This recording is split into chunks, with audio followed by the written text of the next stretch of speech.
So, ladies and gentlemen, let's give them a round. Don't leave the stage, don't leave the stage.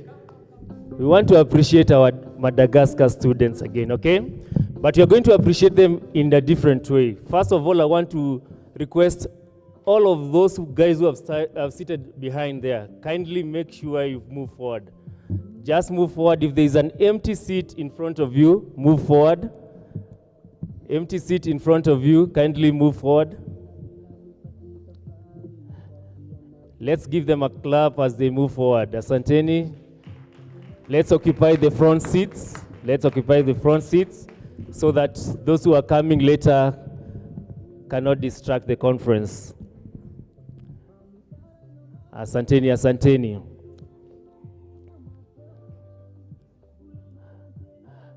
Great, so I want the DJ to repeat the same song. And this time round, we are going to join our Madagascar students for that specific dance, okay? All right, so I want the DJ to repeat the same song. We are going to dance the same song, but this time round, I want to request each one of us to stand up and join our students in that dance. Is that okay? Is that fine?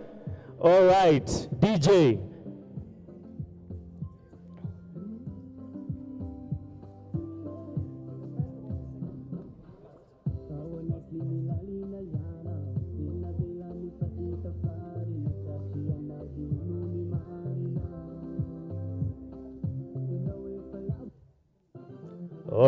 All right.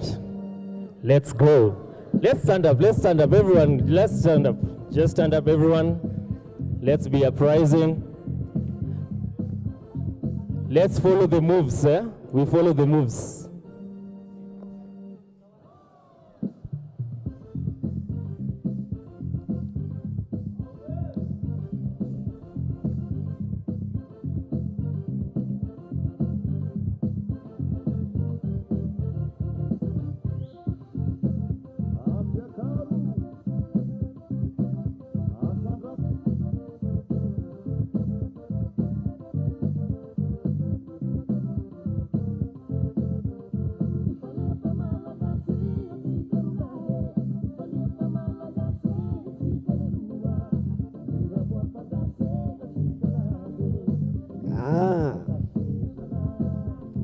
Well done, Dr. Judith Pete. Mr. Ashira, let's move. No one should be left behind.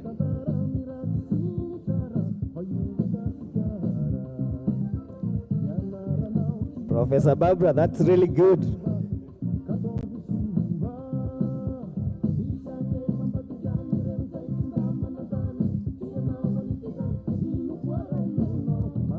Yes, Daniel, move close to the dancers.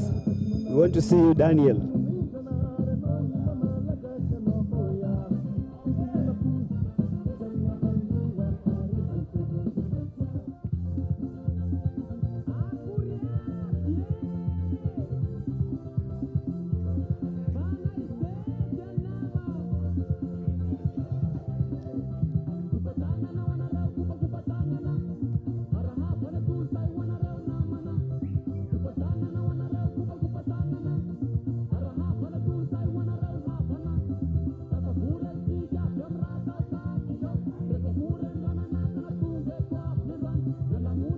That is pretty cool, Brother Tom. Congratulations.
Hold your neighbor's hand, hold your neighbor's hand.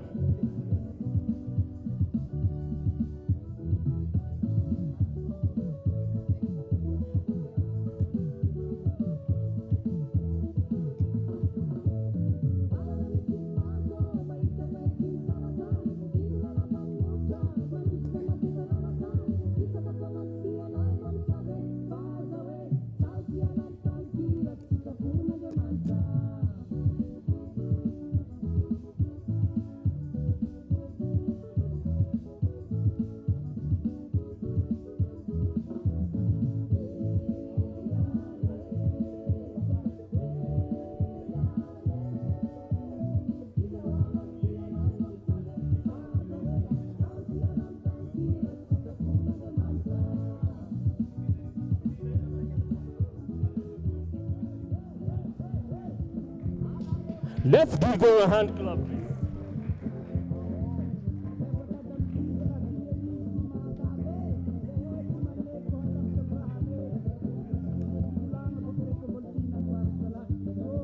Thank you, thank you, thank you, thank you. Thank you, Madagascar.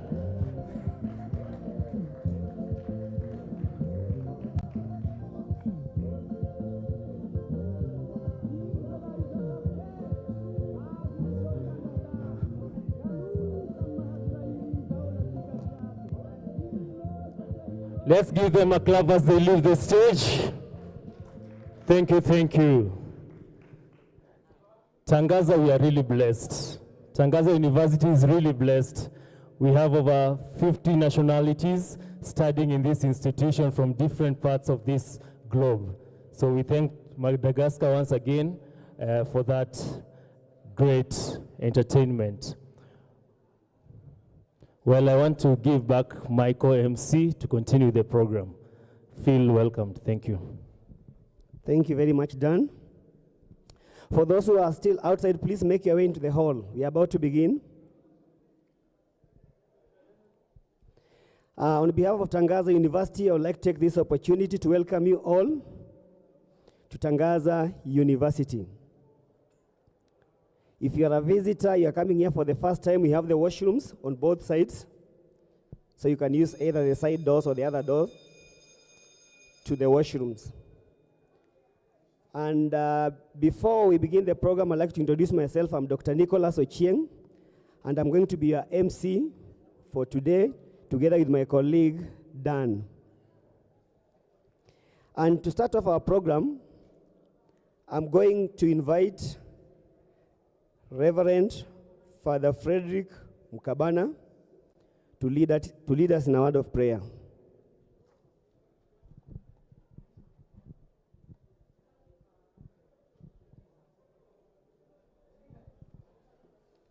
Let us give him a round of applause as he makes his way to the stage.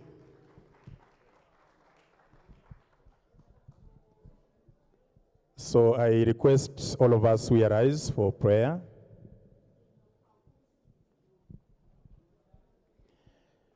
We believe and pray in the name of the Father, and of the Son, and of the Holy Spirit.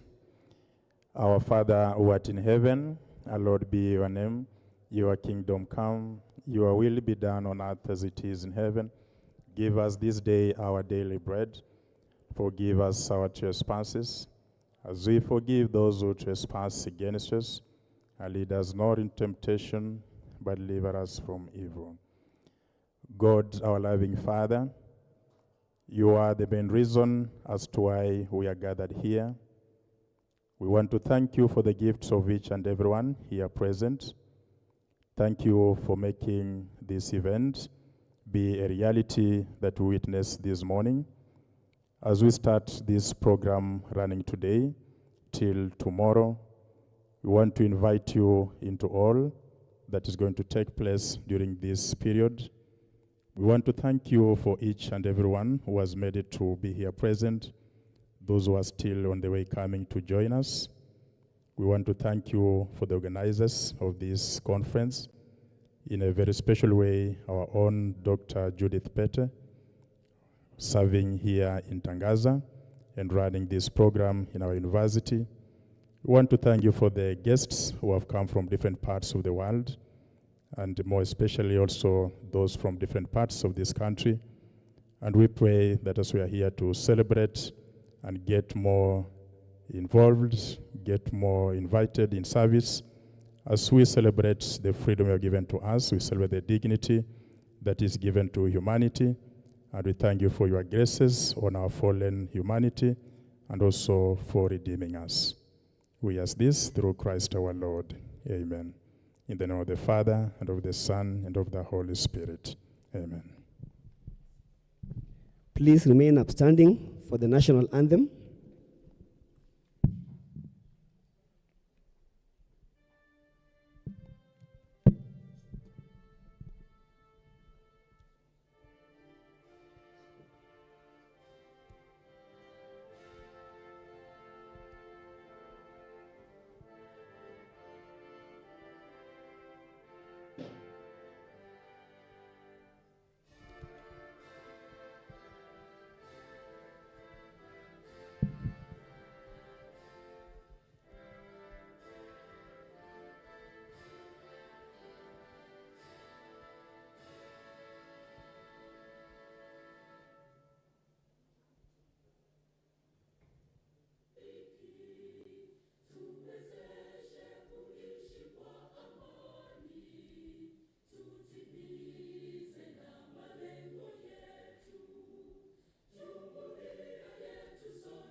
We may now take our seats.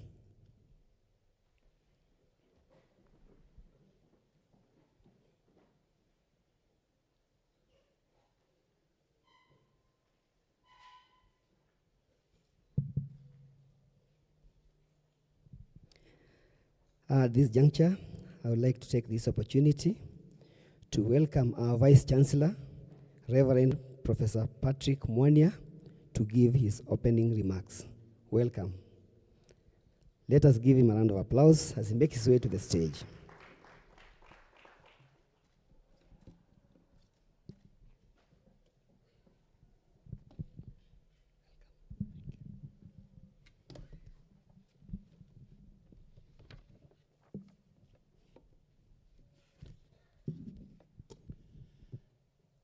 The Unisavitate Global Program Coordinator in Argentina, our keynote speakers for today, Barbara McCramp, Assistant Director for Higher Education, United States Conference of Catholic Bishops, and the Secretariat for Catholic Education in the United States of America, Professor Maria Cinque, Professor of Teaching Methodologies and Special Pedagogy and Director of the Center of Service Learning, Rome, Italy, representatives of supported institutions at Africa Hub for Service Learning, representatives of Catholic higher education institutions from across Africa, distinguished guests, panelists, faculty members,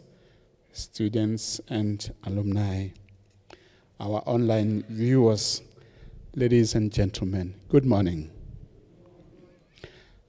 Allow me to take this golden opportunity to first and foremost welcome all to this significant gathering, which is the third annual Africa Conference on Service Learning.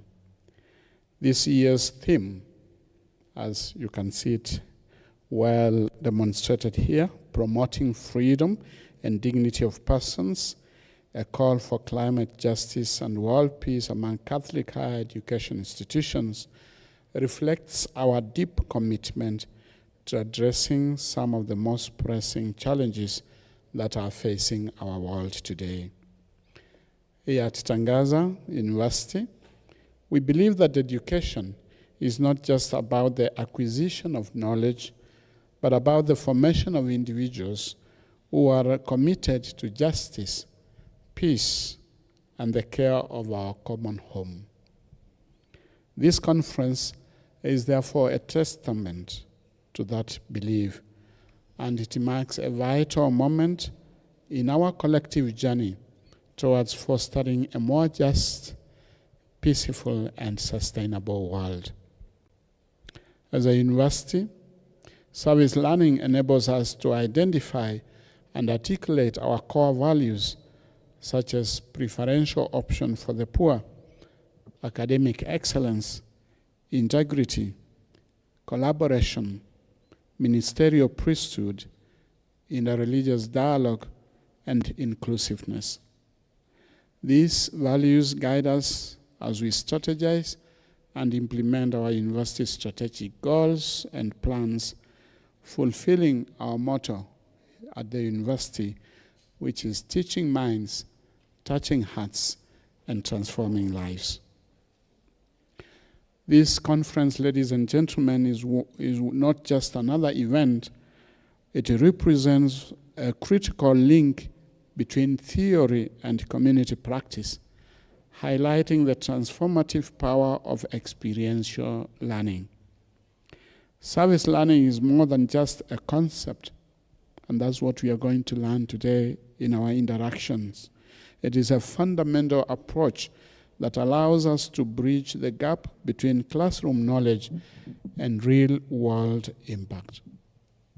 By integrating service learning into our curriculum, we want and intend to enrich our students' education and empower them to become active contributors and global citizens to their communities. I'm particularly proud to note that Tangaza University's dedication to service learning has not only enriched our educational offerings, but it has also been instrumental in our recent achievement of receiving the Achata Award. This prestigious recognition showcases our institution's commitment to holistic education that extends beyond the classroom. We are proud to be the Africa Hub for Universitate program, a role that places us at the forefront of promoting service learning across the continent, alongside our partner institutions, which are the University of Kisubi in Uganda, here represented, and we greet them warmly, the Catholic University of Central Africa in Cameroon, Mwenge Catholic University in Tanzania, Loyola University of Congo in DRC. And the recently added, and I want to welcome the representative in a special way, especially Professor Daniel Oben Ofori, the Vice Chancellor of Catholic University of Ghana, which is one of the newest universities that have been incorporated in the Africa Hub, and the Catholic University of Malawi. We are committed with all these universities together to ensuring that service learning becomes a cornerstone of higher education in Africa. As institutions that shape the minds and hearts of future leaders, we have a profound responsibility to advocate for climate justice, to work tirelessly towards peace. And this conference is an opportunity for us to explore how we can integrate these values into our curricula, research, and community university at our universities.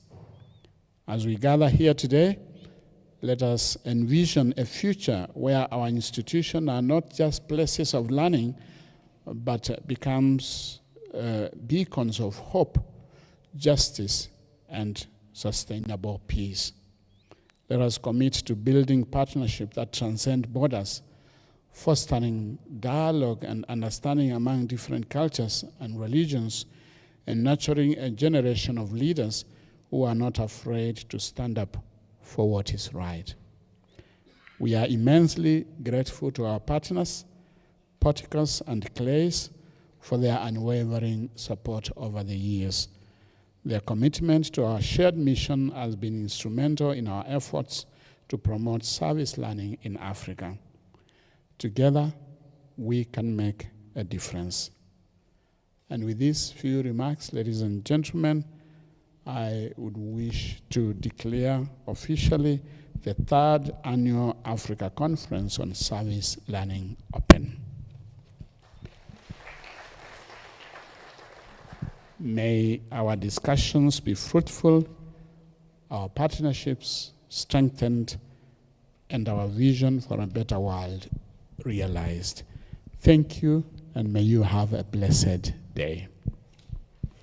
Thank you very much, Professor. Let us give him another round of applause. Are we tired? Thank you very much. Now that the conference is officially opened, I'm going to take this opportunity to invite the convener, Dr. Judith Pete, who is a University African Hub coordinator, to frame the day. And before that, I would like also to introduce the guests who are with us from different parts of the world. So, you're most welcome, Dr. Judith.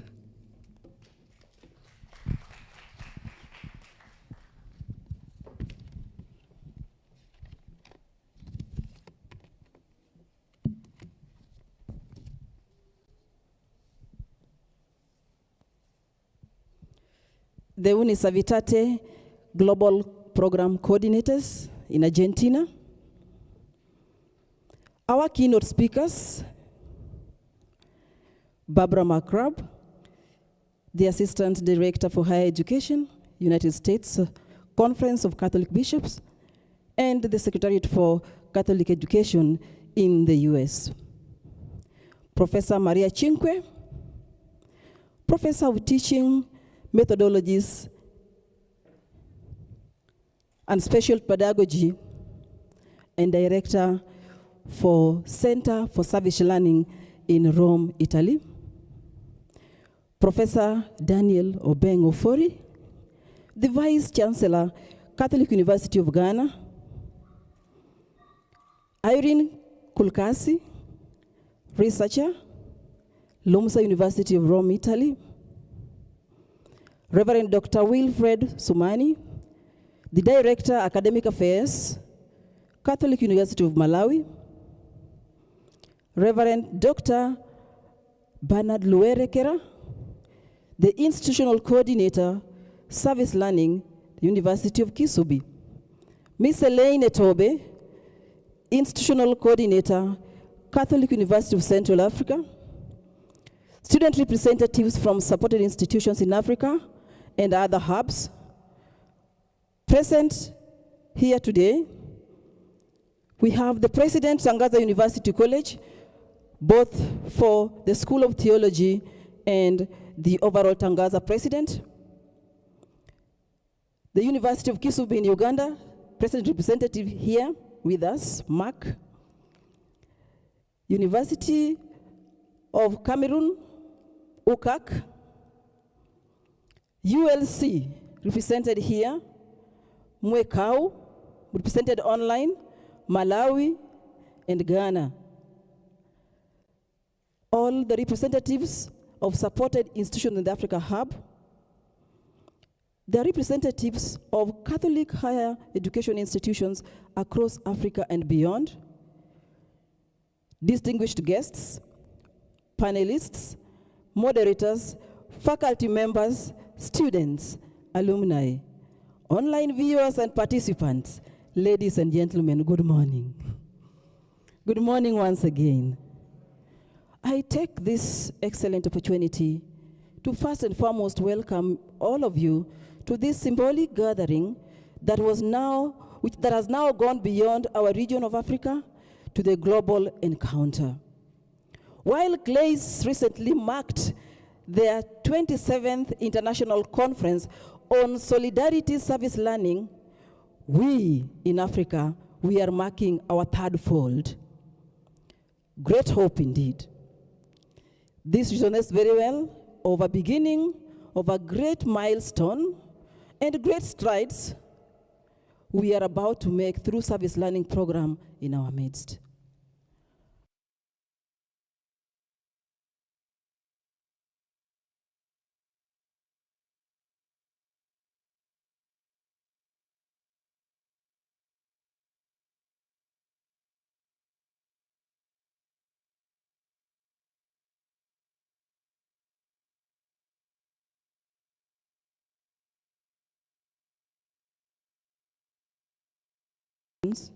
Across the globe are collaborators to the service learning program that is currently running in 27 countries, speaking 16 languages in 7 regions in the world. The member universities have over time developed unique service learning programs and community engagement programs which are slowly being integrated into the curriculum. Tangaza University was 4 years ago selected to be the hub for Africa in matters of service learning to oversee its function, growth, and development. 6 other universities that constitute the Africa Hub are the University of Kisubi in Uganda, the Catholic University of Central Africa in Cameroon, Mwenge Catholic University in Tanzania, Loyola University of Congo, and now we are blessed to have the Catholic University of Ghana and the Catholic University of Malawi joining the Africa Hub. What a blessing.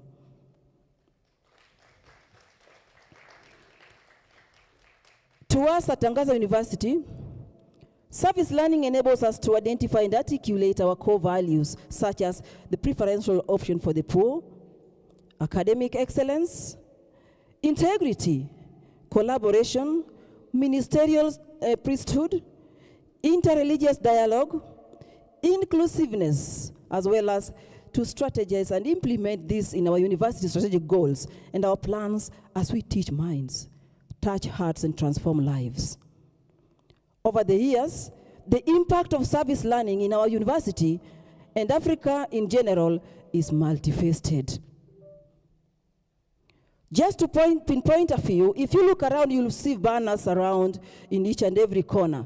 This shows that each and every time, Tangaza, as the Africa Hub, has got several programs and activities that connote service learning, linking our academic teaching and learning with the community practice. Just to mention a few, contribute to the Sustainable Development Goals. Specifically this year, we are focusing on goal number 13 and goal number 16. Ladies and gentlemen, if you have a look at the theme of this conference in this year, it will tell you there is something that we are up to.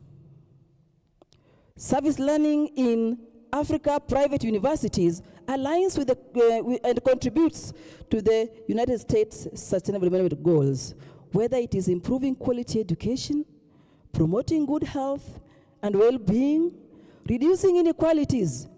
Service learning projects are vital in advancing these global goals at local levels. And that is what we identify with as we teach minds, touch hearts, and transform lives at Tangaza University. When you talk about the impact within the institution, education institutions that embrace service learning often experience a renewed sense of purpose. Friends, the connection between institution and the community strengthens and enhances reputation and its role in society development.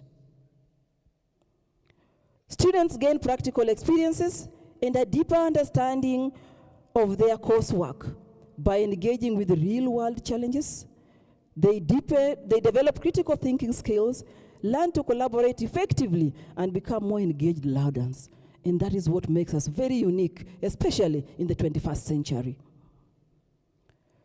In strengthening university and community relations, our service planning program initiatives addresses community needs, whether in environmental conservation, education, and social justice. The projects that we undertake here at the university and in Africa in general create tangible benefits for communities, fostering a spirit of solidarity and collective growth.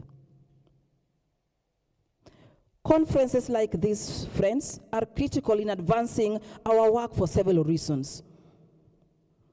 We are determined to ensure that networking and collaboration provide a platform to connect like-minded professionals and organizations, and these connections can lead to new partnerships, collaborative projects, and sharing the best practices that enhances the impact of service learning initiatives in our midst.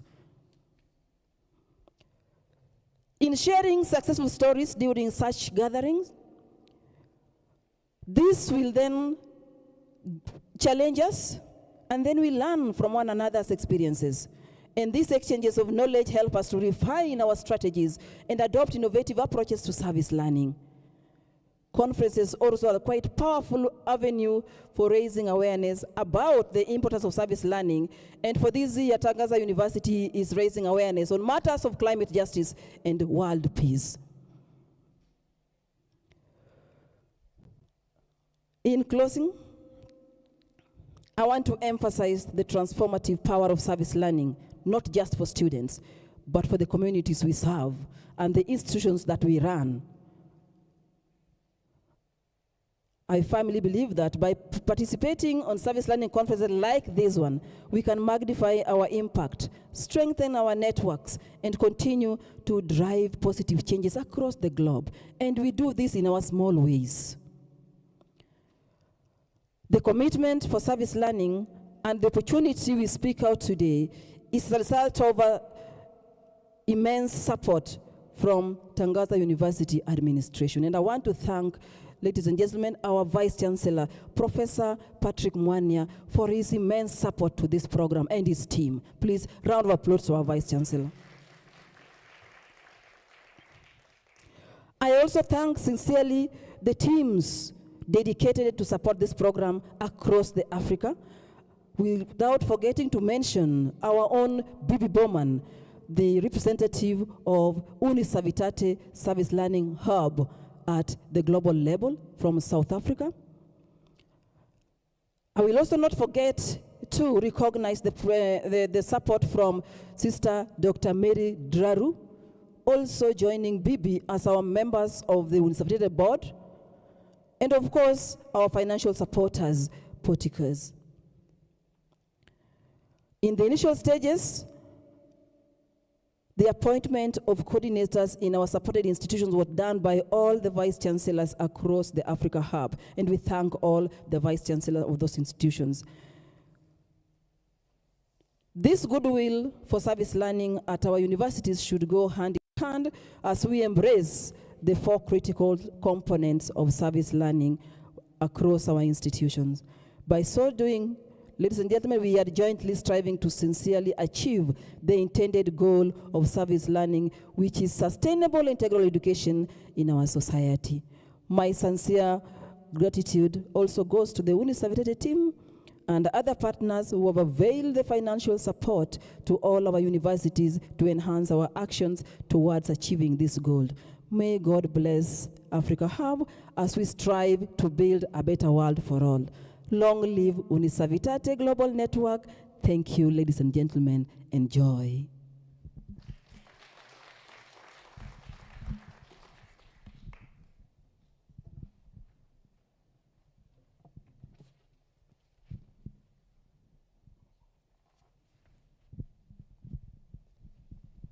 Thanks very much, Dr. Judith. Let us give another round of applause. I'm now going to invite Professor Barbara McCrabb, who is the Assistant Director for Higher Education, United States Conference of Catholic Bishops, and the Secretariat for Catholic Education in the USA, to give her keynote speech. Welcome.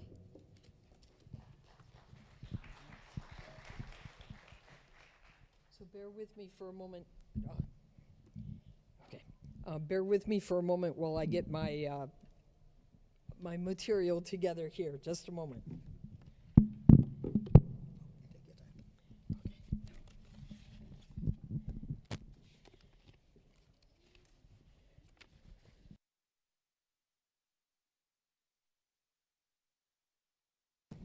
This morning, that Unisavitate, as a network, is gathering globally for a period of prayer for world peace, mindful of the many places in our world that are at war, where people are suffering and struggling. And so I'm going to ask if we could pause in a moment of solidarity with them, because we're going to do some work while they're praying. So I want to begin with a moment of prayer. And I offer simply these words. I know we've begun in prayer already for our gathering. I want to address our hearts and minds to the prayer for our world. And let us pray. O Lord our God, in your mercy and kindness, no thought of ours is left unnoticed. No desire or concern of ours is ignored. You have proven that blessings abound when we rely on prayer. And so we turn to you in our hour of need. Surrounded by violence and cries for justice, we hear your voice telling us what is required. Only to do justice, to love goodness, and to walk humbly with our God. Fill us with your mercy so that we, in turn, may be merciful to one another. Strip away our pride, suspicion, racism, judgment, so that we may seek peace and justice in our communities. Strengthen our hearts that they beat only to the rhythm of your will.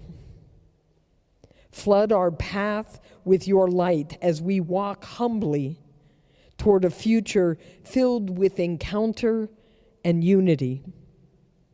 Be with us, O Lord, in our effort, for only by the promptings of your grace can we progress toward virtue. We ask this through Jesus Christ our Lord. Amen. I must tell you, it is I think an honor of my life to be invited here to be with you and to share things that are most vital to my heart and life and work. So I am pleased to be sharing this time with you. You've heard a bit about Unisavitate, and I want to frame just a few more aspects of the work that Unisavitate is about. Unisavitate relies on 4 pillars: teaching and research, pastoral, and outreach. These are foundational to the work that we do in education, right? Teaching that is sharing knowledge, research that allows us to gather data and understand what is needed. Pastoral in that we are grounded in our faith and in a commitment to work in unity together. And outreach because we engage beyond the walls of our universities into the communities that we serve, into the communities where we live and operate. So when Unis Servitate speaks about service learning, first and foremost, what they are hoping for is a measurable contribution to solve social, environmental problems. Active student participation that is tied to our curriculum, to what we are teaching and what we research, and to building skills for our students. So, I'm not sure where we are on slides. Can we move to the second slide? Yeah.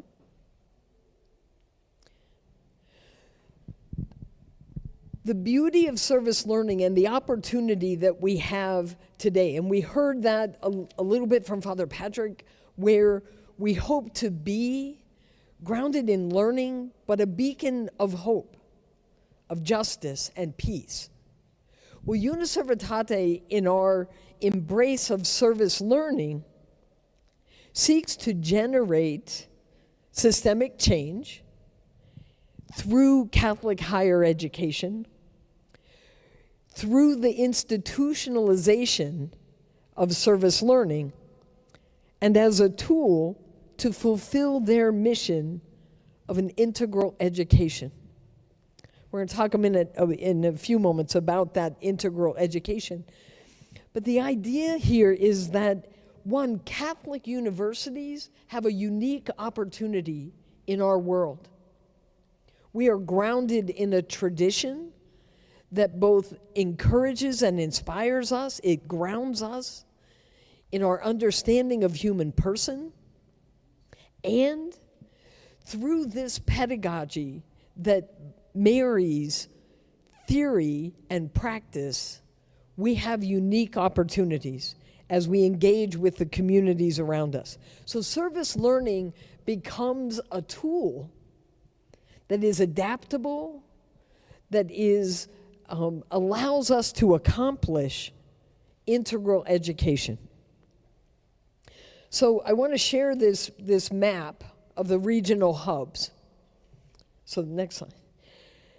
So it is a thrill for me. This is my first time to Kenya and to Africa. To see the strength of the Africa hub as Dr. Judith has led and helped to grow that hub. I also want to pause for a moment to take in the scope of the Unis Servitate project. We are united in a network throughout the world. So I come from that far side, that yellow dot over there, that's North America, the United States, and Canada. But there are 3 European hubs. There's Asia, there's Latin America. We are united in a common goal. There are 7 hubs that are working toward the same goal. We will have different paths, perhaps different time frames of how we do that.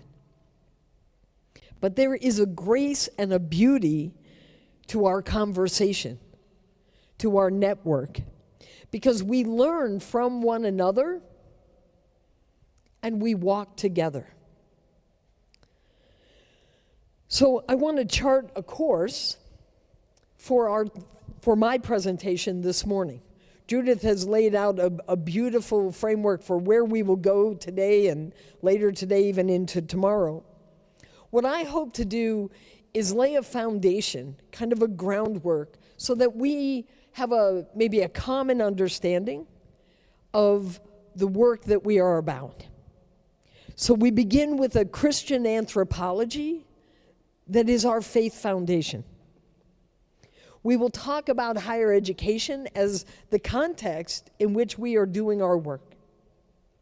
We're going to talk about that idea of integral education as a vision for learning. And then finally, we're going to talk about ecology in, I think, kind of a layered approach. In one sense, ecology helps us talk about our environment and our world, but we also can talk about the ecology of our relationships and interactions. And so we will explore those four pieces in conversation. I'm hoping to give you lots to think about as we begin our conversations today and tomorrow. So let's start with that Christian anthropology.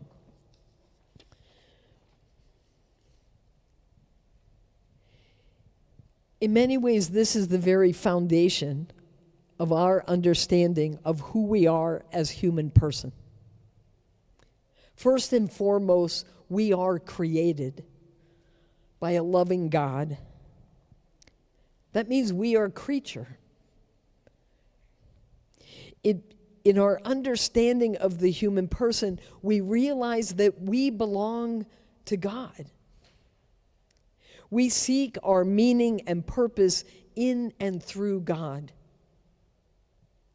Genesis tells us that God created us in God's own image and likeness.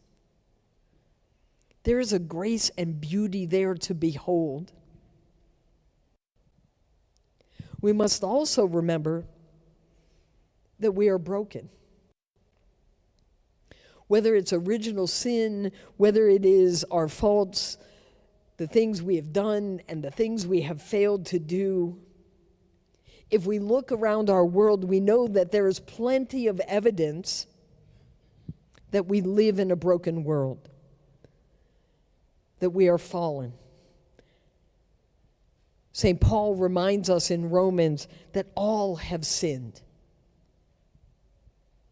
That's not meant to discourage us. It is meant to encourage us that we have work to do, because we are also redeemed. The love of God, the promise of redemption gives us hope, and a hope that provides for us a path forward. So those are very simple. This could be a whole semester course. I've tried to, in a kernel of perspective, to remind us that we are creature, we are broken, fallen, and that there is hope because we are redeemed. So if that grounds us, how we understand the human person, a sense of respect and dignity for all of God's creation, then let's look at the opportunity that we have in the context of higher education. So John Paul II, in 1990, articulated a vision for Catholic higher education in his apostolic exhortation, Ex Corde Ecclesiae. The beauty for me foremost is he begins with the university literally comes from the heart of the church. It is the church's desire to help us grow in faith and wisdom. St. John Paul II would talk about the academic rigor, the academic disciplines within our institutions, the pursuit of knowledge, that we do that with an intensity and a passion. He also calls us Catholic, so university, and the breadth of all that means in our academic disciplines, but also Catholic, where faith is alive and operative on campus, where there is a sacramental life that grounds us and inspires us and guides us to go forth. He speaks about the university as a privileged place for education. Not everyone will get to attend the university. And within the university, we ascribe to a level of discourse and dialogue across disciplines, with a level of respect and dignity that should guide our conversations. And we do that as we bring the light of faith to those very conversations. We bring our foundation, faith, to the contemporary problems that we experience. And through the use of academic rigor, we begin to explore what are those opportunities. The second quote here speaks about education as a love.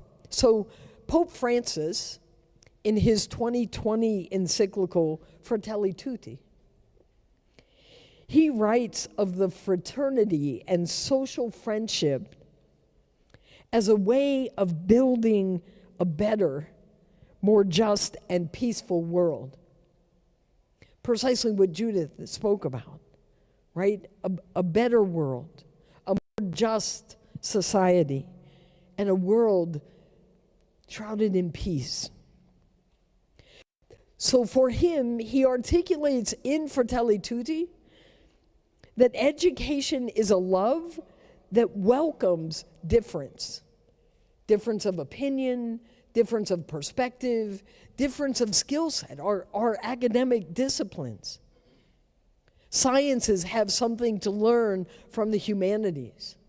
The arts inspire us in ways, right? So it's utilizing the richness of the university and recognizing that we are called to give priority to the dignity of every human person. So that's students and faculty, administrators here on campus. It is our families. It is the communities in which we live. That sense of welcoming difference. I will say, at breakfast this morning, someone asked me how I am finding my experience of Kenya. And foremost, I would say the welcome, the hospitality as a visitor, as a guest that I encounter, is a beautiful gift. At home, the parish that my husband and I go to, one of the priests who's part of the parish, when he presides, I absolutely love. He begins every liturgy with, "It is good that you are here, and that we are here together, that you are welcome in this place." I would want every person to have that experience of our church and our university, that you are welcome here, that we are delighted. Actually, Judith and I were having a conversation. I arrived late Saturday night, so we were talking about going to church, and I was asking about an appropriate dress, because I had an array of clothes, do I need to dress formally? Can I wear my jeans? Like, what would be appropriate? And her beautiful response was, you come as you are, right? I would want every young person in our community to know that the church welcomes them, that our university welcomes them, and that we will help nourish and feed them both spiritually, intellectually, as we work together. So the last piece I want to say about higher education as our context is that even before Fratelli Tutti, a year before, Pope Francis sought to articulate a new era of educational commitment. So in 2019, Pope Francis launched what we now know as the Global Compact on Education. This is significant in that he articulates 6-7 principles, commitments that the church makes about not only education, but how we do education. That it is person-centered, that it lifts up women, that it supports families, right? There are 7 commitments.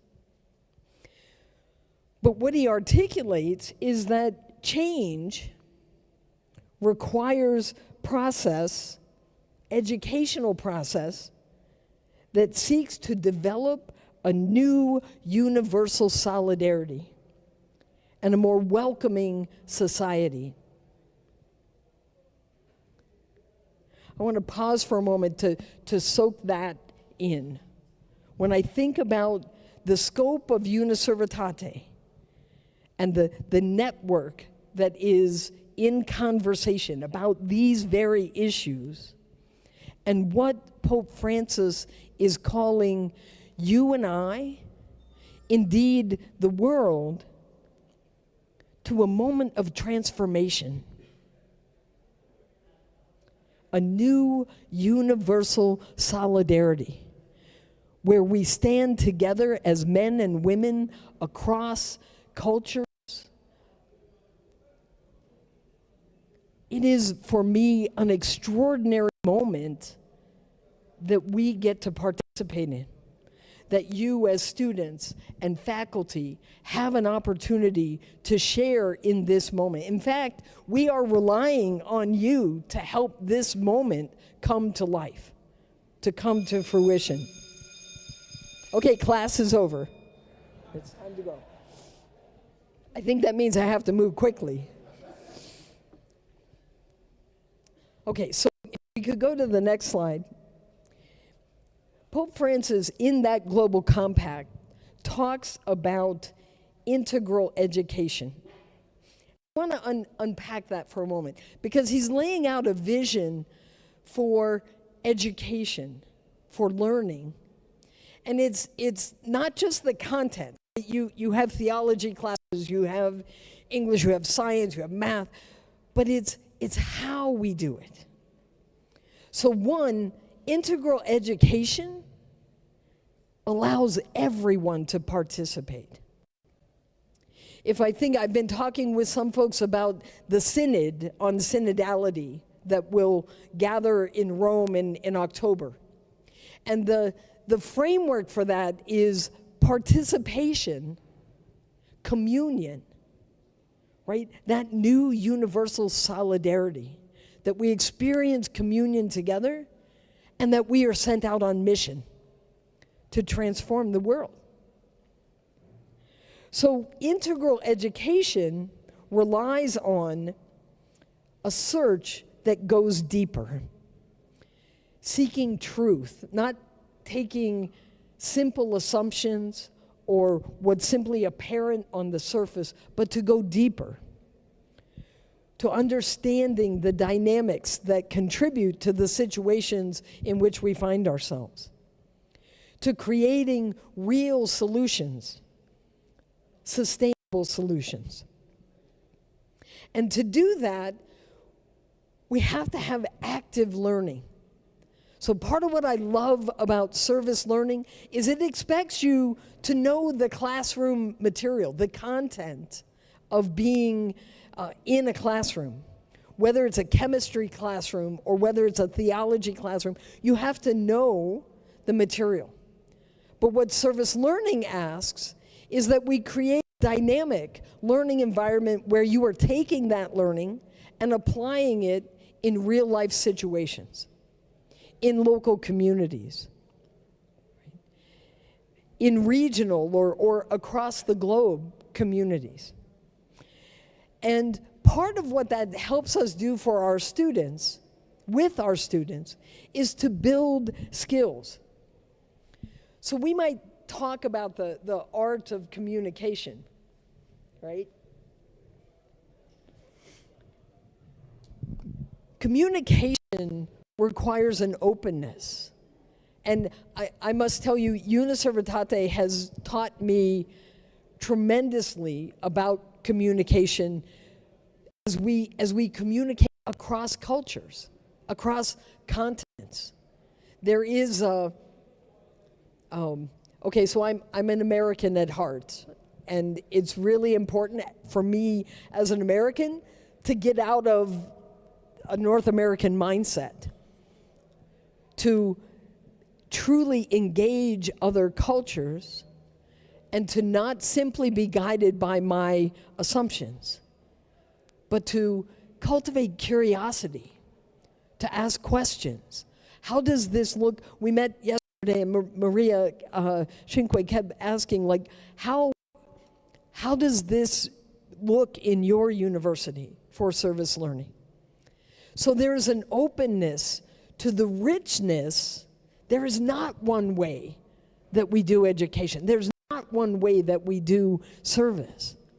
How do we learn from those around us, from those in the communities that we serve?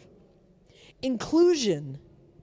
How do we invite people to help people feel welcome? Listening.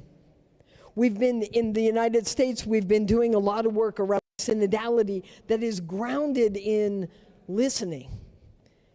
How often do you come to a conversation with, whether it's a student or a friend, where you have the agenda in your mind of what you intend to ask of them and what you want to accomplish in that conversation? But true listening means I come open to the story you have to tell. Constructive dialogue, mutual understanding, fostering, that is no small feat. Fostering a common understanding of a particular situation where it's not a win-lose experience, but we come with the richness of how do we all win? So that sense of understanding, and then finally action for the common good. We might look at solidarity service, kind of the uniservitate language for service learning, right? That solidarity, we stand with you and we are in service. In the United States, we might talk about community-based learning, where students learn things from the elders, the wisdom of a community and how they operate, even while they may be amidst a struggle or recognizing some deficiencies in their community. Or we might talk about it as engaged scholarship, right? Faculty members who are curious about how particular, whether it's political situations, whether it is environmental situations, that bring their academic expertise to the question or challenge of a community. So that image of integral education weaves together so many networks, right? Because it is relying on students. Pope Francis talks often about young adults as the protagonists in this story. But we also need the faculty and their expertise and their curiosity. We need the administration of the institution that says, no, this is a vital part of who we are as an institution of higher learning. It is the engagement of the community, perhaps of local leadership, stakeholders, and those who are partners or collaborators that may bring resources that help projects further or develop. So that sense of network allows us to sustain this work through interdisciplinary collaboration, both within campus and beyond campus. So we go to the next slide.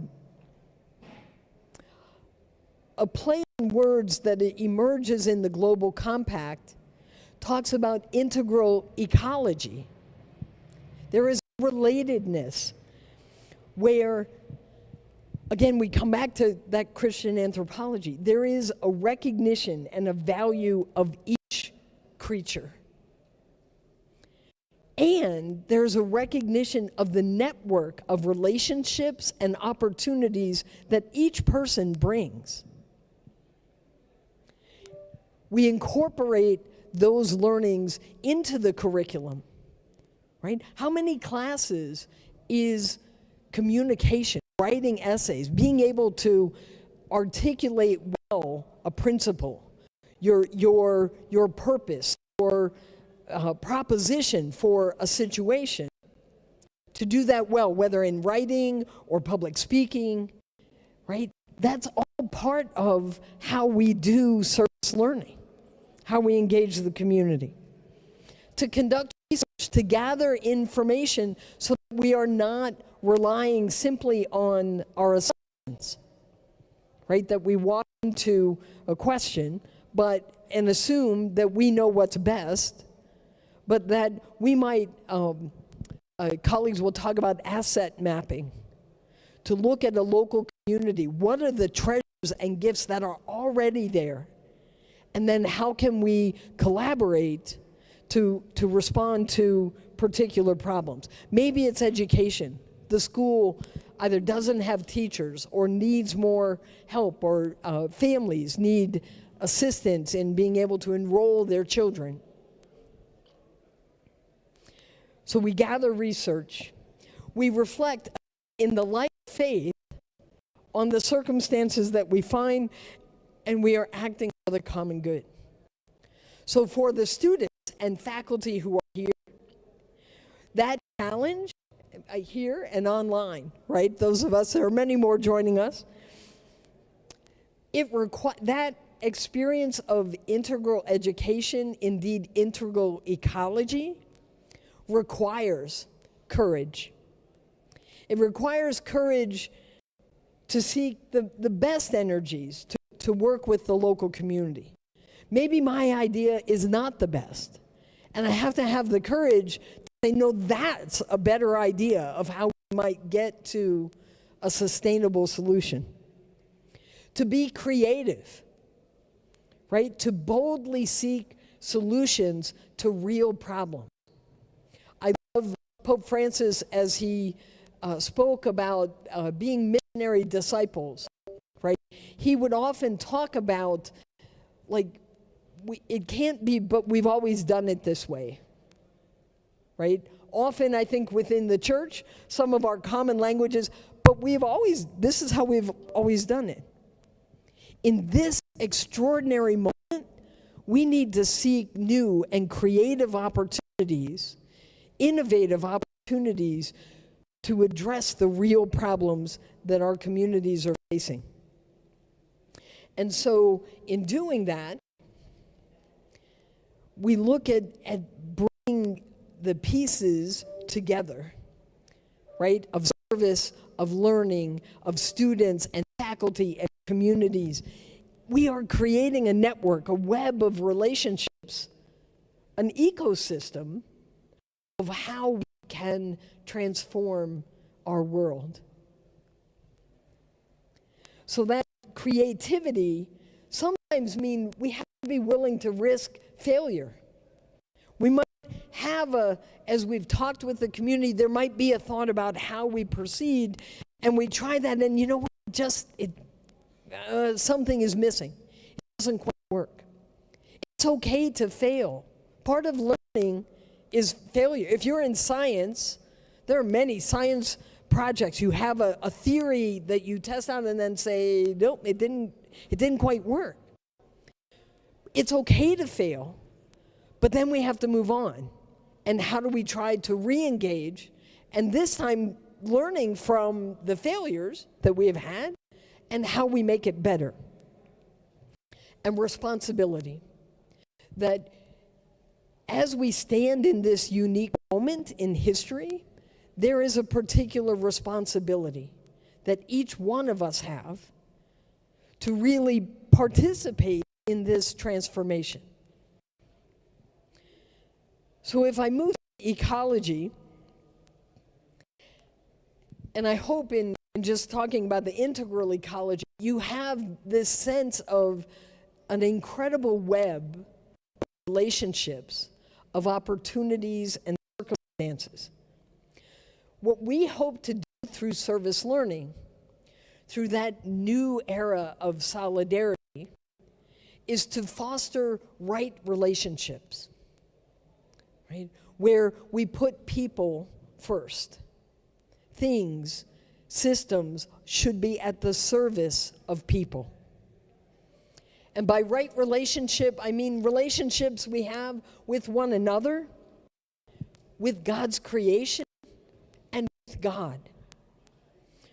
We are called to be better stewards of our world and to transform the situation, whatever the problem, the challenge within the community that we're trying to address, that we do that through partnership, through collaboration and innovation, through equity and peace building. So I'm mindful today we are talking about kind of care for creation, right? So in Laudato Si, the Holy Father acknowledges the climate crisis that we are about, that we are experiencing. And again, I find this, there is a reality to climate change that is happening. I have a good friend who's spent several years in West Africa working. I've often enjoyed her stories, but she was working with a group that was helping support families, and they were working to help the families begin to do farming. And you know, so as they arrived, like they planted their seeds, and prepared the soil and planted the seeds and waited for the rains to come. But the rains didn't come. And ultimately they lost the crop in the drought that took place. And so they gathered their resources, and several months later they planted again, except this time, as they're waiting, the floods came and really destroyed the crops. That experience of our climate changing is real. And for me, there is an urgency in that there's a timestamp to the global climate change crisis. Because we are approaching a time at which it will be very difficult to undo the global warming that is happening. So we have to be able to ask ourselves, what can I do? And as a university, what can we do in the courses where you're studying, as you look at opportunities? Is it possible? I'm mindful, somebody I saw later on the panel who's part of the Laudato Si network will be talking about, there is a treaty they are proposing about fossil fuels, right? Like non-proliferation of fossil fuels. I have no doubt, frankly, that in this very room, there is not the intelligence and the experience to create viable alternative means of education that could be accessible to our people if we work together, if we put our hearts and minds together to be able to address those challenges. Okay, so next slide. So here's your mission, students and faculty. Grounded in that sense of Christian anthropology, your first mission is to love God, to love your neighbor as yourself, and to love and care for creation. Your second is to participate fully in the integral education that pursues systemic change, that empowers you as agents of social change. Pope Francis asks you to claim your role and responsibility in building a better world. I was earlier, one of the nights at dinner, we were talking about, there's a passage in Deuteronomy that talks about, like, well, who will go get it for us so that we might learn about it? Or who will do this for us? And the reality is, nobody's going to do it for us. If we want change, if you want change, we have to embrace that and give our best effort to work together to see that change come to fruition. So my last, this next to last slide, my last slide, I would encourage us to seek solutions together, to boldly undertake the slow process of change. I imagine if the students here are anything like my youngest son, who is 19, you are incredibly impatient and want it now. And the internet doesn't help us, because you can find just about anything now. But to work for change, where we do that change together, is a slow process. It requires patience and persistence. But we are able, as people who are redeemed by a loving God, to look to the future with hope. I am so grateful for your time and attention today. I look forward to exploring those ideas with you through the day. Thank you for your time and attention.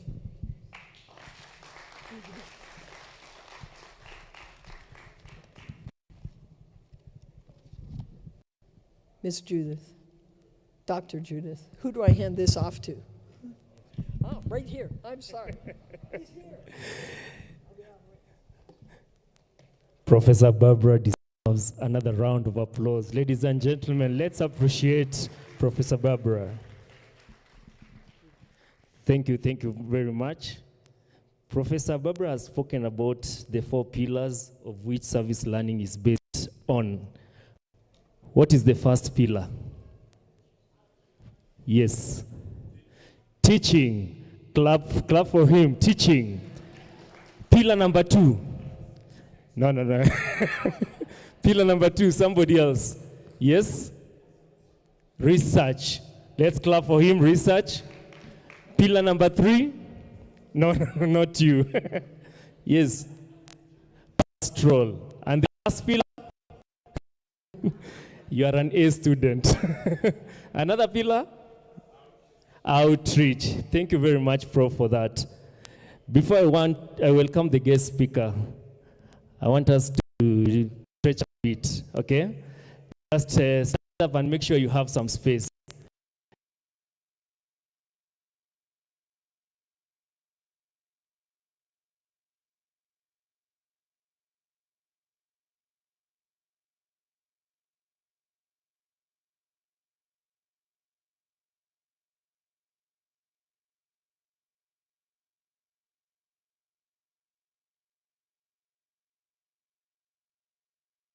We are going to follow.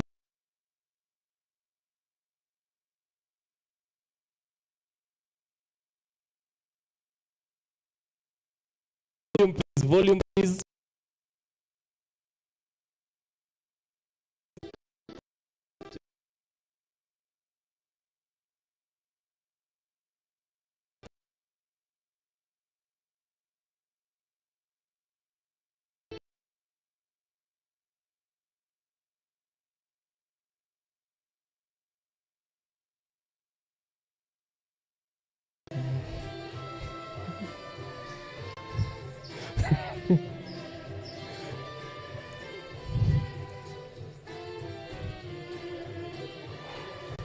Yes, everybody look at the screen.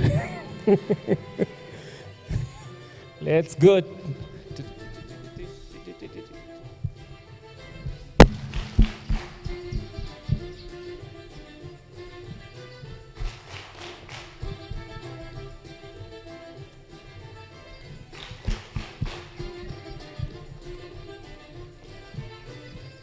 Let's go.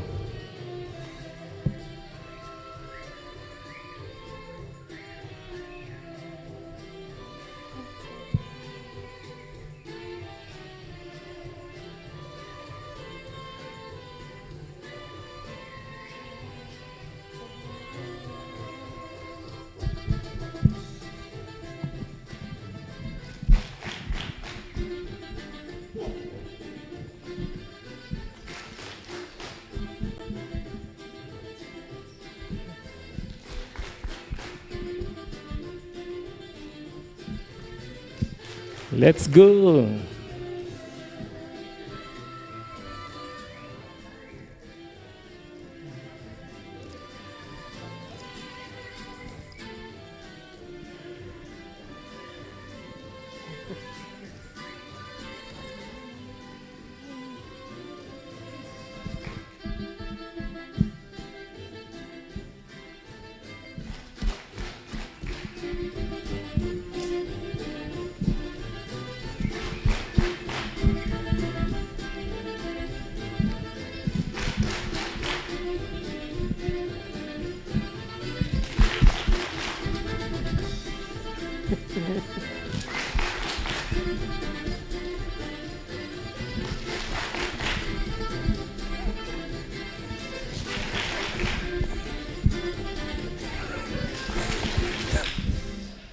Thank you very much. Thank you very much for that.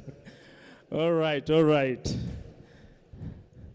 So at this time, very first, we'd like to welcome our guest speaker. Our guest speaker is Dr. Teresa Aoko from the University of Nairobi, an expert in philosophy and environmental policy. Ladies and gentlemen, let's welcome Dr. Teresa Aoko. Dr. Teresa? Oh, I'm told she's online. Control room. Let's connect to Dr. Teresa. Dr. Teresa, if you can hear us, just say hi, and we'll be ready for you.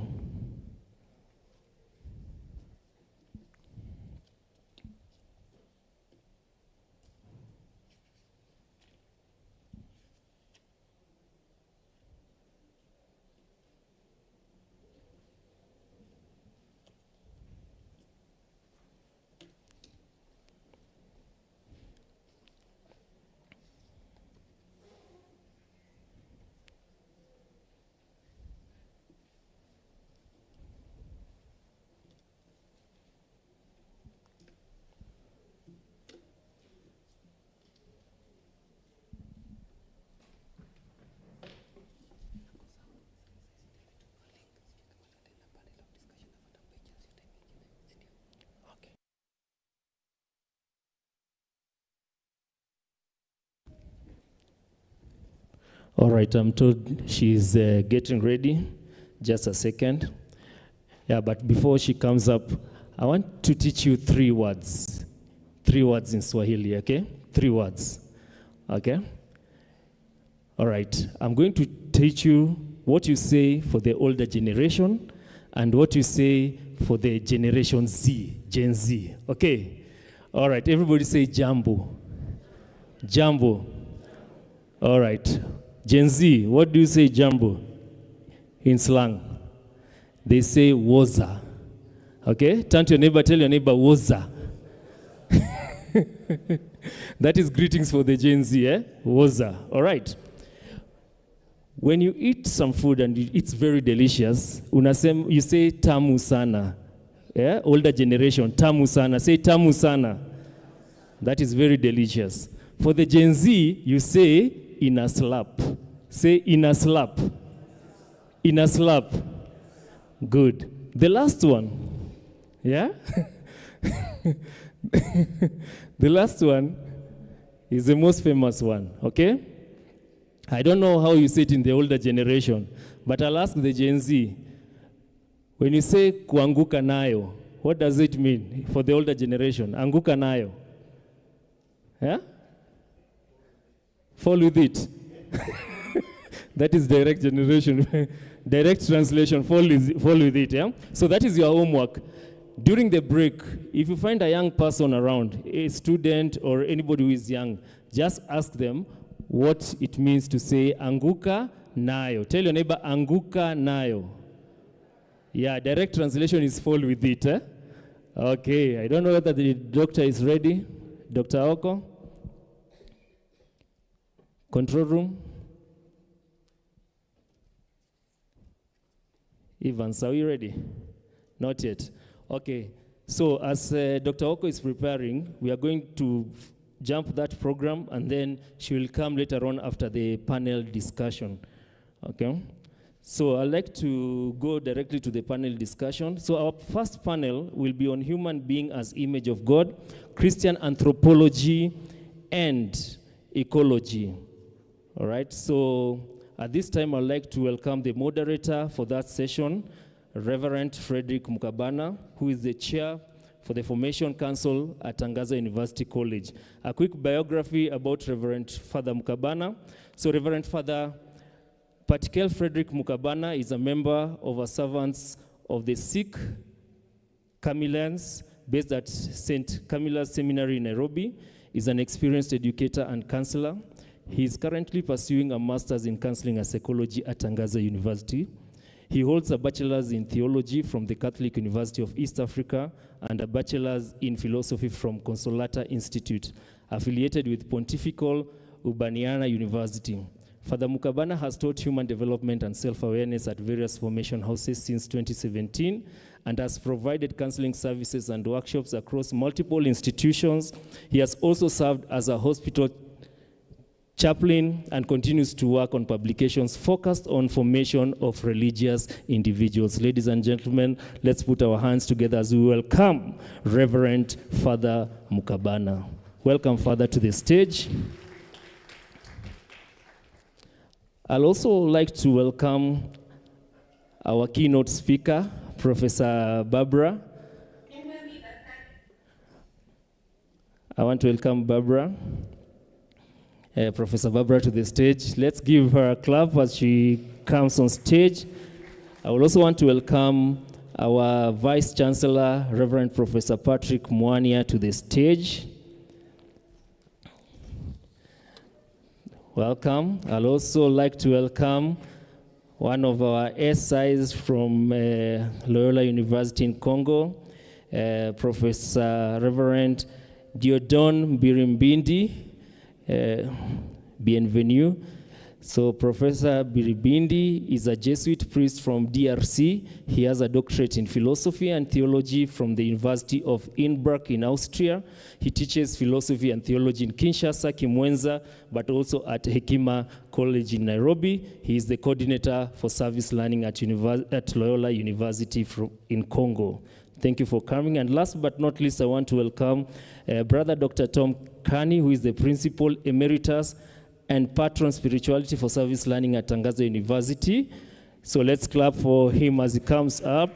So Tom Kani is an Australian Christian brother, has lived in Africa since 1995. He has ministry experience as a community-based counselor, religious formator, lecturer, and administrator at Tangaza University, and as the Christian Brother District Leader.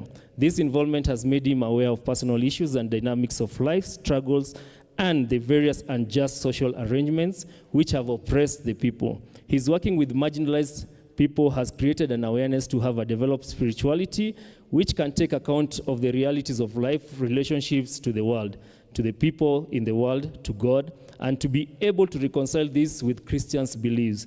As patron, he is very aware of the importance of service learning as a methodology for transformation of this society to address the undesirable inequalities among people. Hence, his commitment to work for the students and to service learning at Tangaza University. Thank you very much for coming. So I'll hand over the mic to the moderator to continue the session. Karibu sana.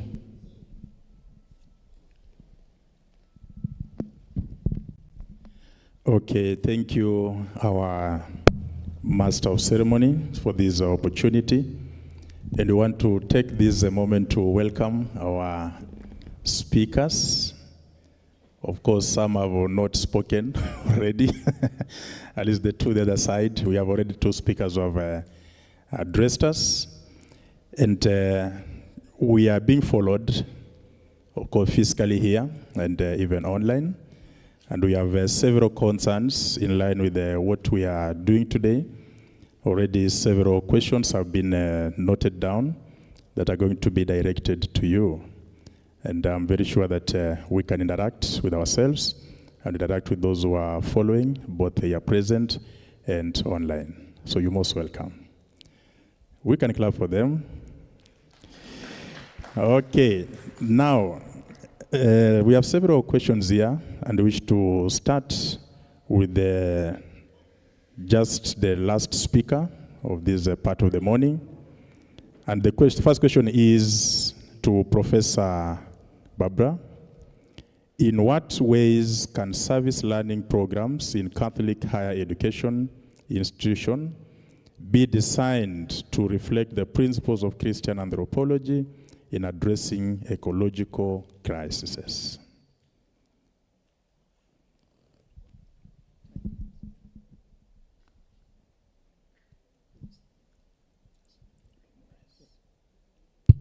There we go. I think in one sense for me, Christian anthropology serves as a foundation of simply how we understand or how we experience the human person.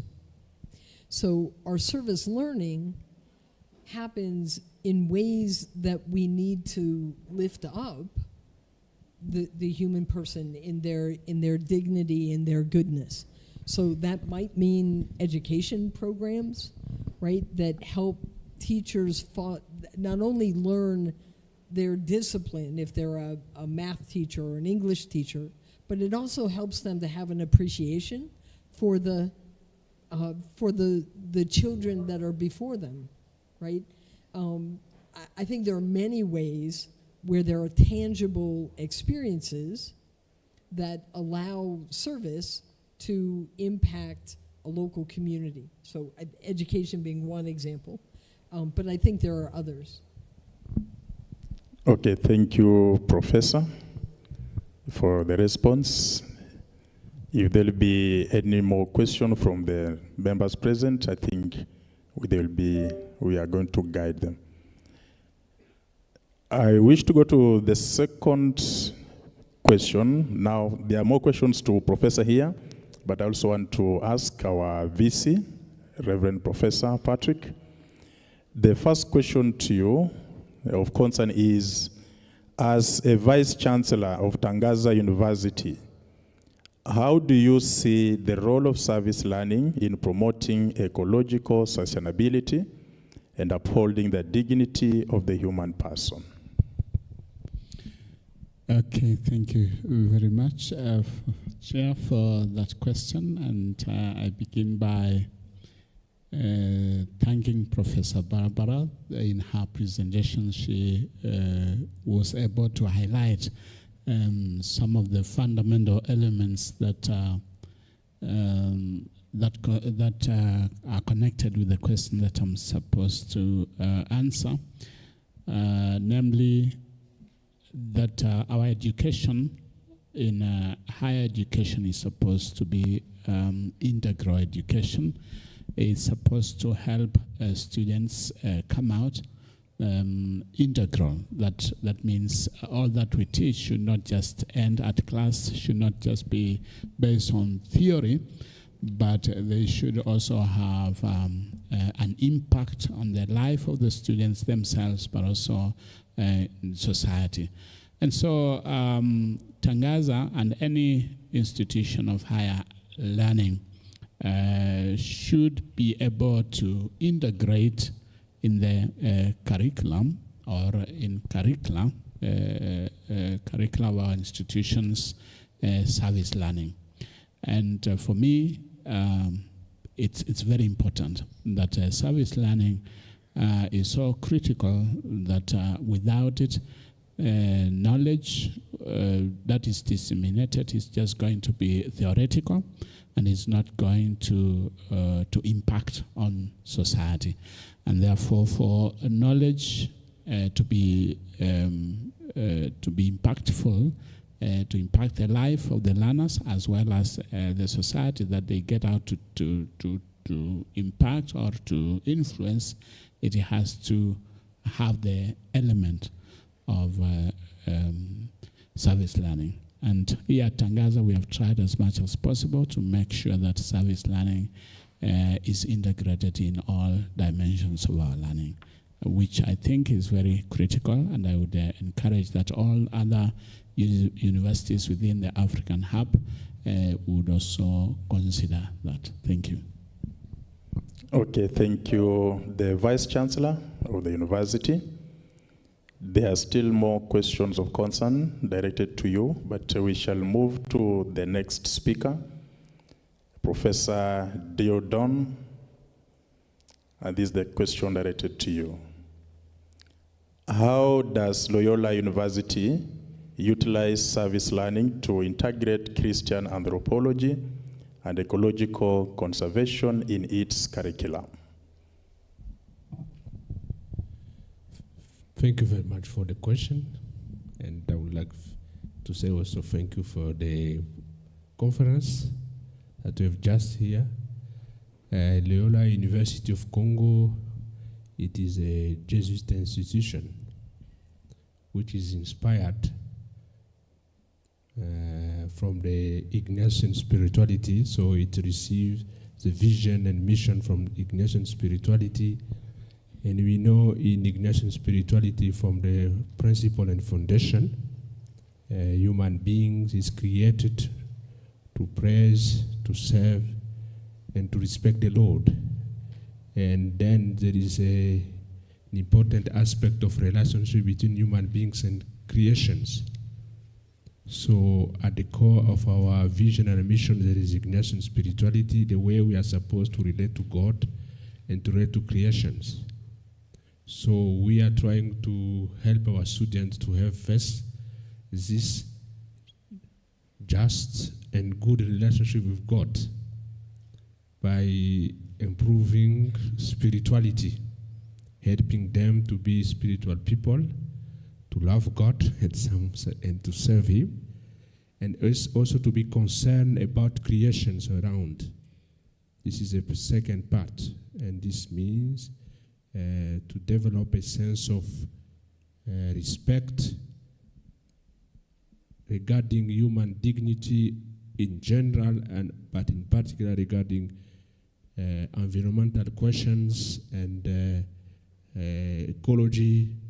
And this is also very important for us based on the 4 apostolic preferences, because the Jesuits have opted for 4 apostolic preferences given by the Pope. And among the 4 apostolic preferences, there is one which deals with ecology. And this is to take care of our common house. And for us, for the 10 coming years, is our priority.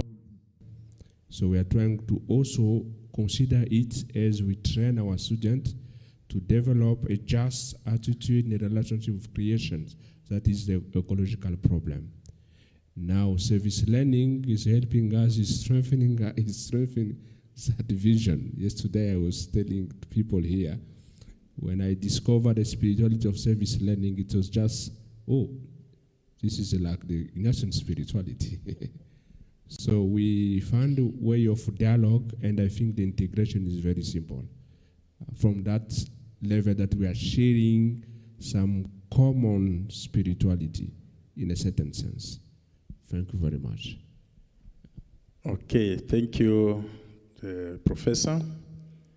There are still more questions again directed to you coming in, but we go again to Dr. Tom. At least there's also a question, actually questions here.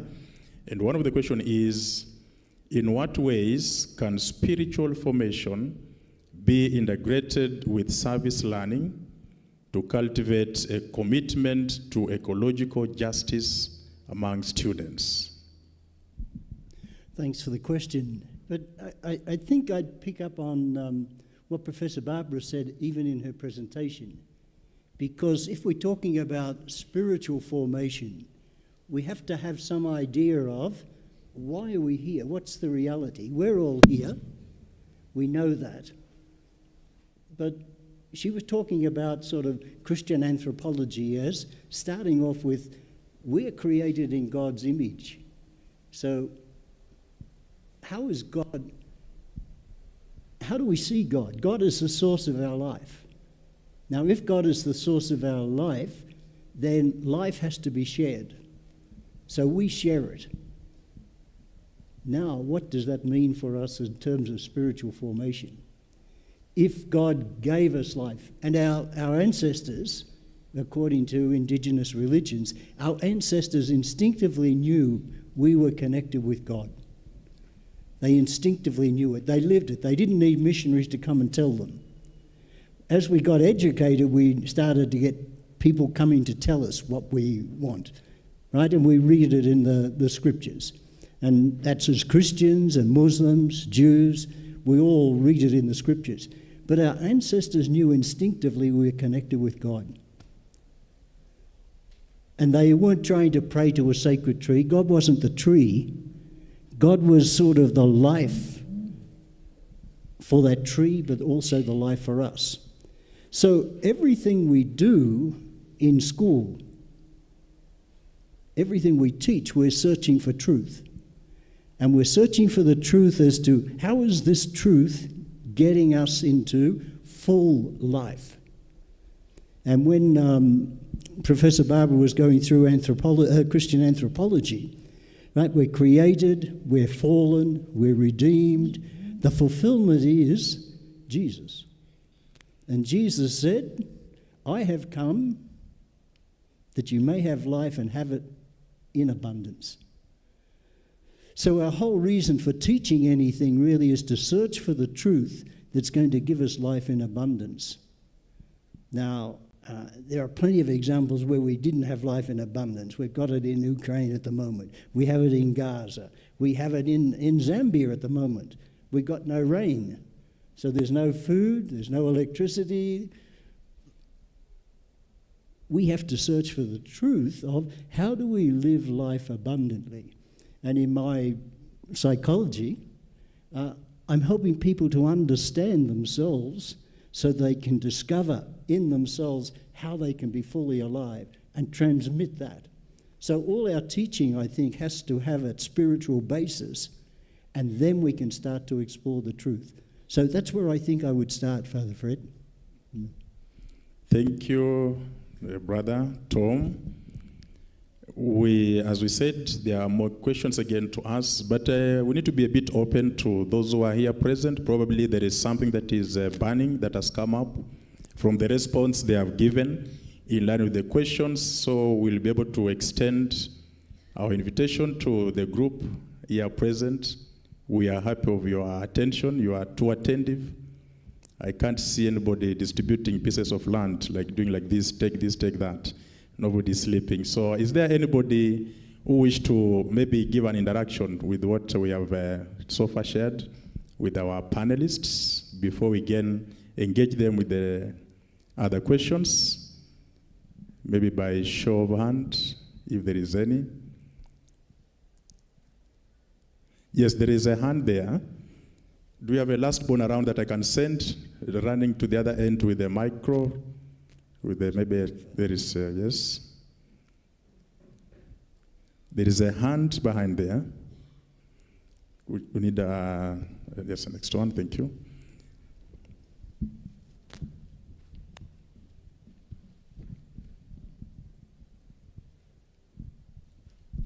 Just go running, okay. Last, yes, it was the last end.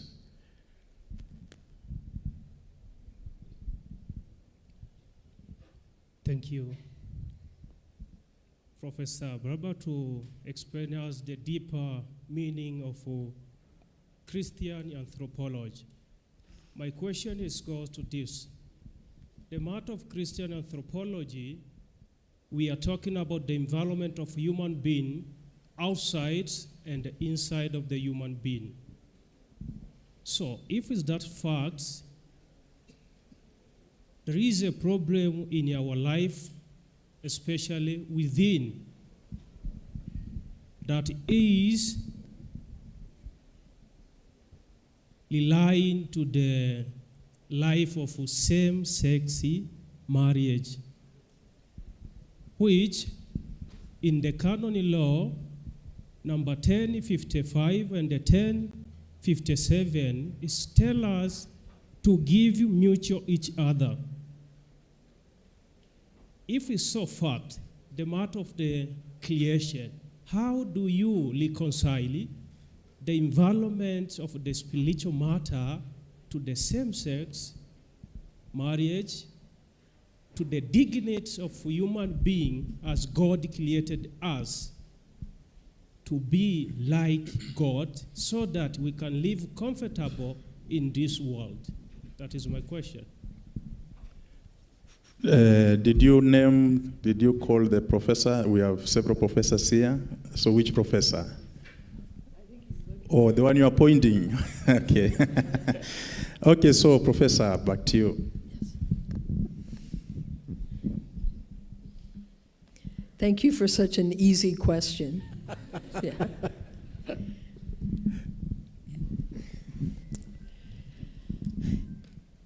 I think part of the fundamental aspect of Christian anthropology, right, is to recognize that each person, as we read in Scripture, as we understand, is made in the image and likeness of God. That every person is a child of God and is worthy of our care and our respect. Right? So for me, that's the starting point of how we relate to one another. I'm mindful that there are complexities in human relationships, right, where our teachings create particular expectations, right, that we hold to be true. How we blend those. So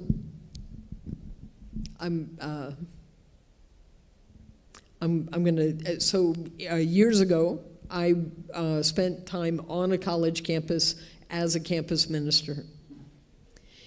And I have worked with students who experience an attraction to the same sex. So foremost, my engagement with them is that they are a child of God. They're worthy of my time. They're worthy of my engagement. Now, as they share their story, and I'm going to kind of conflate students, right? Because over the years, I've worked with a variety of students who find themselves in that circumstance. Some, I would say, as they think about that experience, they would not necessarily choose that. But if they are trying to be faithful to God and to who they believe God made them to be, right, then they may struggle with that based on how society sees them or expects them or judges them, right? There are others who are perhaps more confident in their sense of who they are. I'm mindful in our church. So in the United States, marriage between two women or two men is legal. In our church, we understand the sacrament of marriage to be between a man and a woman, that is a sense of self-donation, that is a sense of mutuality and what's the word? It's we are in relationship exclusively, and that we are open to procreation. So there are pieces of the experience of same-sex attraction that don't align with our understanding of the sacrament of marriage. In some ways, we have to rely on the human person, their conscience formation, and their relationship to God to discern how that gets lived out. I, as a layperson, unlike many of my confreres here on the stage, I don't have the tremendous privilege of participating in the sacrament of reconciliation. I have a Master of Divinity degree, so I studied all that happens in that and what's expected. But as a layperson, I don't hear someone's confession. And I can't, in a sacramental way, know the workings of a human heart. My foundational experience is they're a child of God and worthy of our respect and love. And I know for many students that I have worked with over the years, that is a painful moment of how they make sense in their own lives of the relationships that are life-giving and yet not sacramental. I think that is a question that we as church need to continue to grapple with. What bothers me is when someone feels they can't come here to the church because they are already judged. They are already deemed not worthy, or for me, that is a failure for us as believers to care for our brothers and sisters. I fear that's an inadequate answer, but it's probably the best I have with only one cup of coffee this morning. Thank you. Okay, thank you, Professor, for the response. Maybe to the panel, anybody wishes to add on what Professor said? Yes, thank you for that question, and thank you for the input.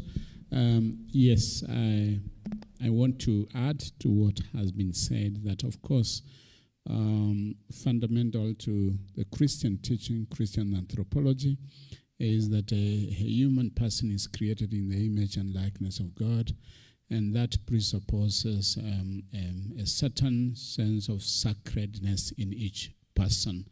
And to be created in the image and likeness of God is that every human being reflects in a certain way, shares in the nature of God. And I would say that one of these fundamentals in which we share in God is the aspect of relationship, that we are connected. Just like God is a Trinity, it lives in a mutual love between the persons of the Trinity. So we human beings are like God in the sense that we are called to relate and to associate with one another. A basic relationship as human beings with one another, as we are called also to relate with God and the rest of creation. Now, when it comes now to a marital relationship, that is another dimension. Certainly, as a professor says, there are certain ideologies around the question as to what makes a marriage.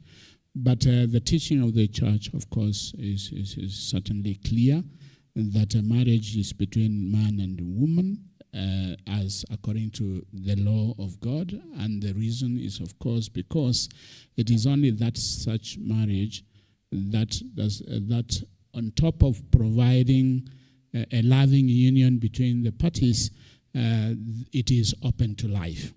So the aspect that marriage is supposed, the objective of marriage, apart from the common union between those who marry, there is an aspect of openness to life.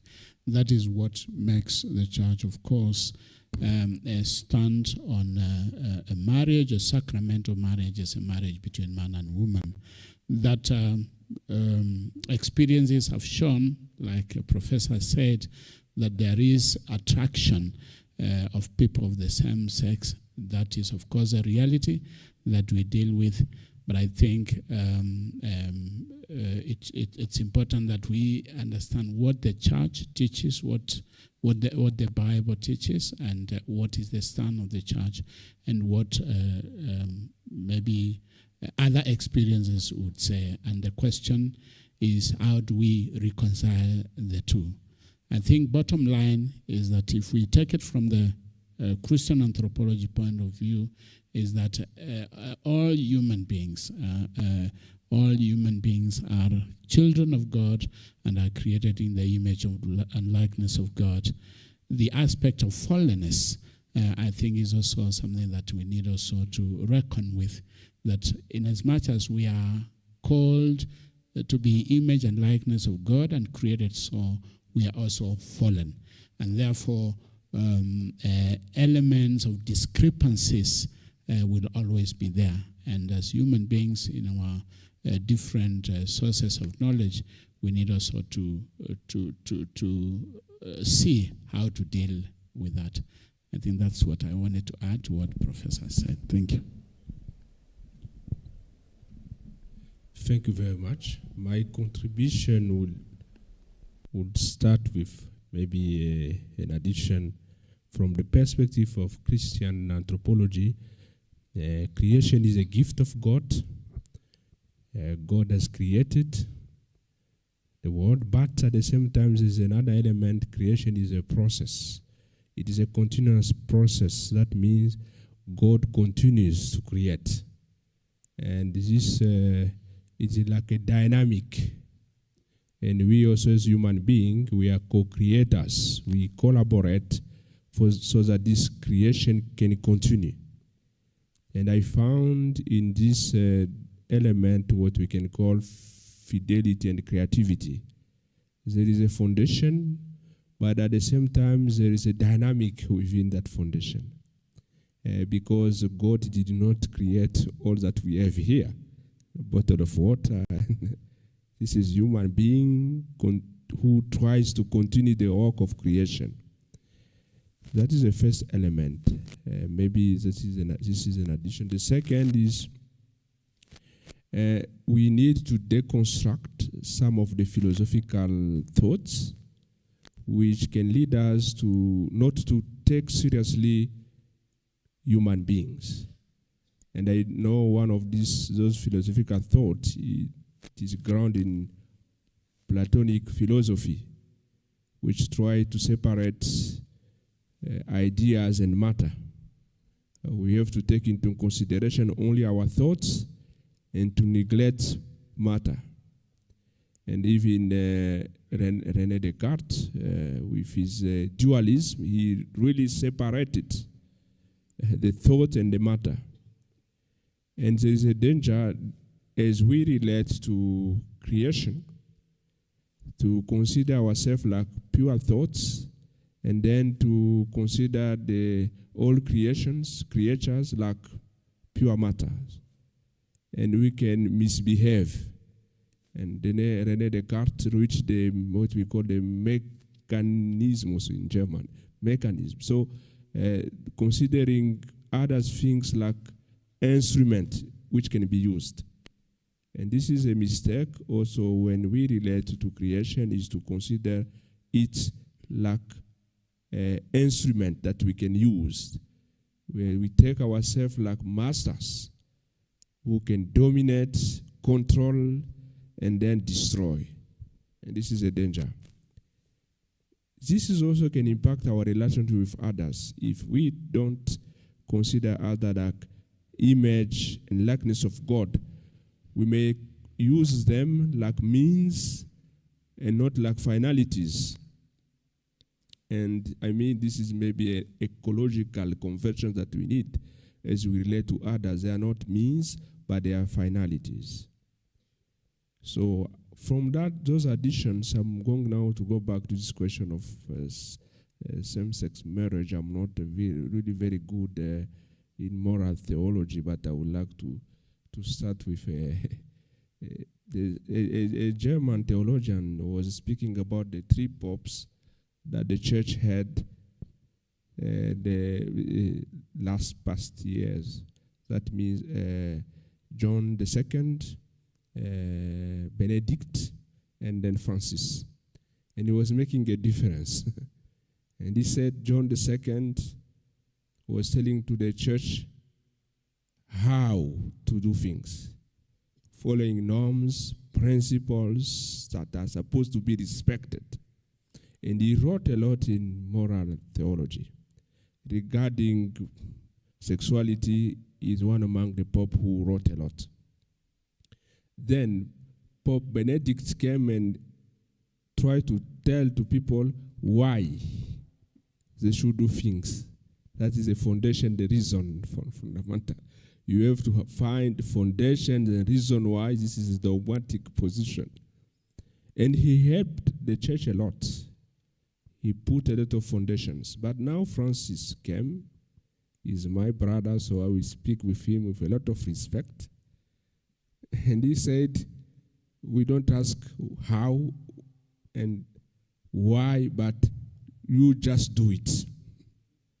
So don't ask a lot of questions. So he pushed the church to the practical level of acting and responding to the need of the people with a pastoral care, which is able to identify and say, we are there to serve the people. What is the solution?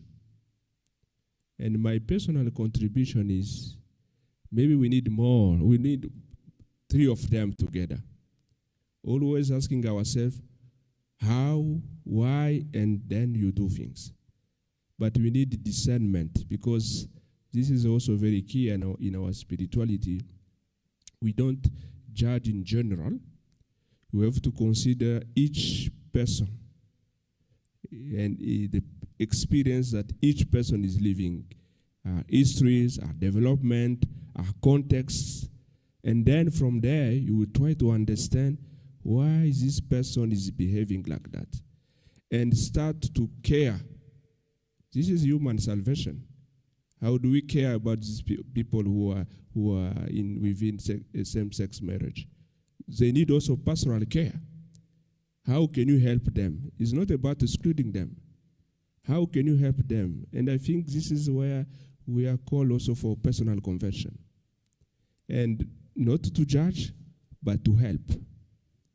And this would be my position. Thank you. I would have only one small thing to add, and that is, I think, the challenge for all of us, given our understanding of Christian anthropology, the foundation that we've talked about, is that the challenge and the vocation of each of us is to become the person we were meant to become, which means we have to explore life and our own giftedness and to see how that giftedness can contribute to making the world a better place. And mostly that happens in our relationships with our brothers and sisters, but also in the care of the environment. That our world is not going to get better if we don't look after the environment and we don't look after each other. So I think that's the challenge for us, that each of us has to use our giftedness to contribute something positively to our lives, our brothers and sisters, and the world that we're caring for. Okay, thank you. Thank you, brother, for that good question.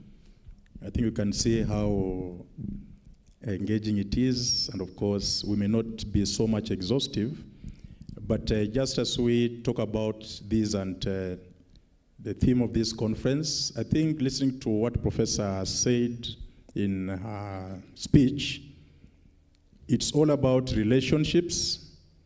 There is the first relationship we build with God, who has created us in his own image and likeness. There is the relationship of the human person, that is a Christian anthropology, with a Christian perspective, how you relate to yourself and relate to God.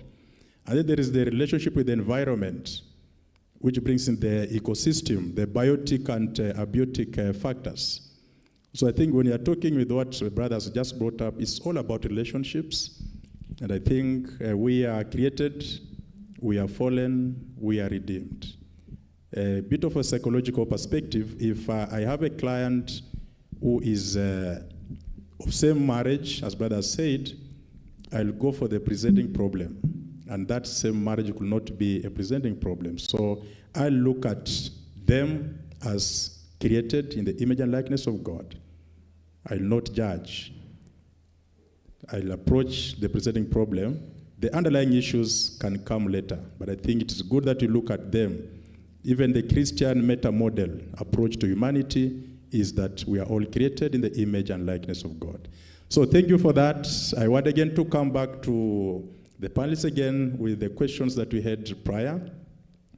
Back to Professor Barbara again.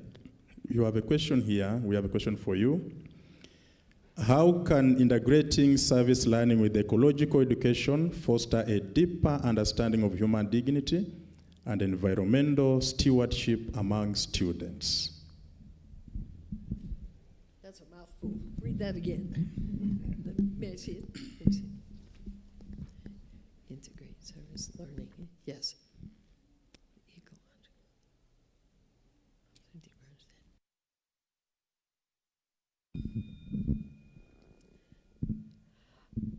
I think foremost, what we hope to accomplish with service learning and the integration of that into the curriculum is in part to appreciate a level of connectedness, both in human relations, but also in creation, to understand that in perhaps a new way. And I think integrating service learning into the curriculum gives us a greater insight to the sciences, to ecology, and I think also to the human person and our connectedness. So being able to participate, whether it's, I mentioned in my talk about, working with families and helping them to farm, right? Being part of that experience, I don't know much about farming. I live in the city, so I have a tomato plant in my backyard, but that's about it. My sister gardens and frankly feeds her family much of the winter on the green beans and the blueberries and the vegetables that she has grown. Participating in that experience gives me a greater understanding of the family and their needs or their wants, and of scientifically what is possible, what is needed. How do we prepare the soil, right? And so I think it's the many ways that we merge the learning experience that draws me outside of myself, right? Experiences that I might intellectually know and understand, but I don't have the experience of harvesting blueberries, or I don't have the experience of making zucchini bread, right, that we share with the family. So I think it opens our eyes and our hearts to new experiences, and it deepens our understanding of the learning that we participate in. Okay, thank you, Professor. I think this is well expressed. If there will be any reaction, we shall be open to them. We wish to go again to the next speaker or in the panel.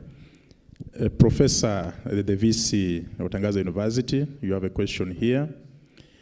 Are there initiatives where Tangaza University has effectively used service learning to bridge the gap between theoretical knowledge and practical ecological action? Thank you. Yes, of course, there are a number of initiatives that Tangaza has been involved in since the introduction of service learning at Tangaza. The first one I would say is already the bold step that Tangaza took to make sure that service learning is integrated in our curriculum. And that is happening in our 3 schools, the School of Theology, the School of Arts and Social Sciences, and the School of Education. Definitely is an ongoing conversation, is an ongoing insistence among the people in charge of curriculum, but I think through the Office of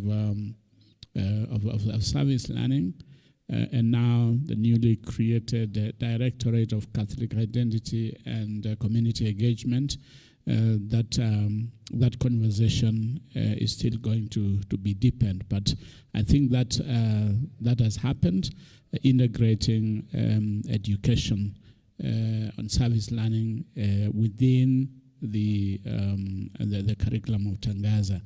There have been, of course, other initiatives like conferences of this nature have happened. This is the 3rd one, but on top of the international conferences, we've also had other smaller conferences and seminars also to be able to propagate the mission of service learning at Tangaza. Outreach. Professor was talking about the 4 areas that are foundations for service learning, and one of them is outreach. And certainly, of course, through the Office of Service Learning, we've also been involved in a lot of outreach activities, outreach initiatives. The other day, we were invited by the Archdiocese of Nairobi as Tangaza University through the auspices of service learning to talk to the young people, the so-called MYM. These are missionary youth movements. This is the youth in secondary schools. Thousands of them gathered together, and we were able to address them about the need to integrate service learning, the values of Christian Catholic thought and intellectual tradition into the everyday learning. And I think that was also a very successful initiative on top of very many other initiatives. And I think the list is not ending. We are just at the beginning, and we will continue to be committed to make sure that the initiatives of service learning are felt and the impact is felt, so that at the end of the day, Tangaza's educational philosophy would be that integration of theory and practice, so that the education that we do can transform people and society and church. Thank you.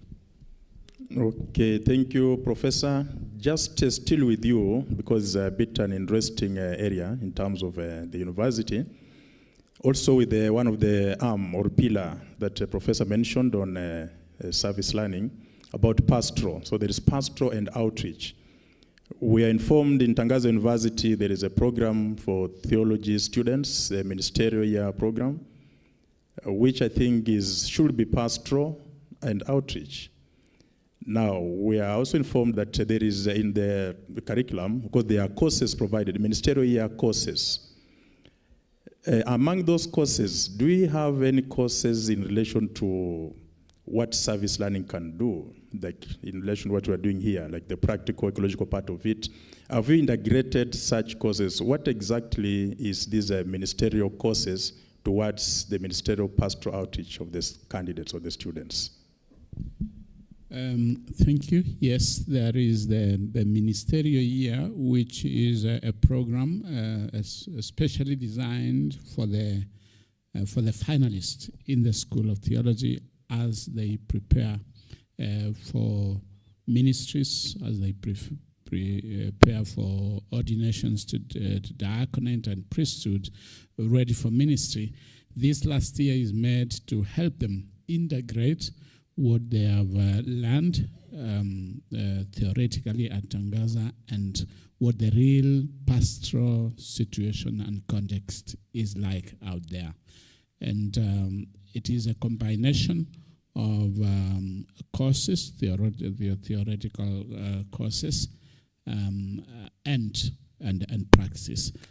Half of the year is theory, and the second part of the year is praxis, what we call practicum.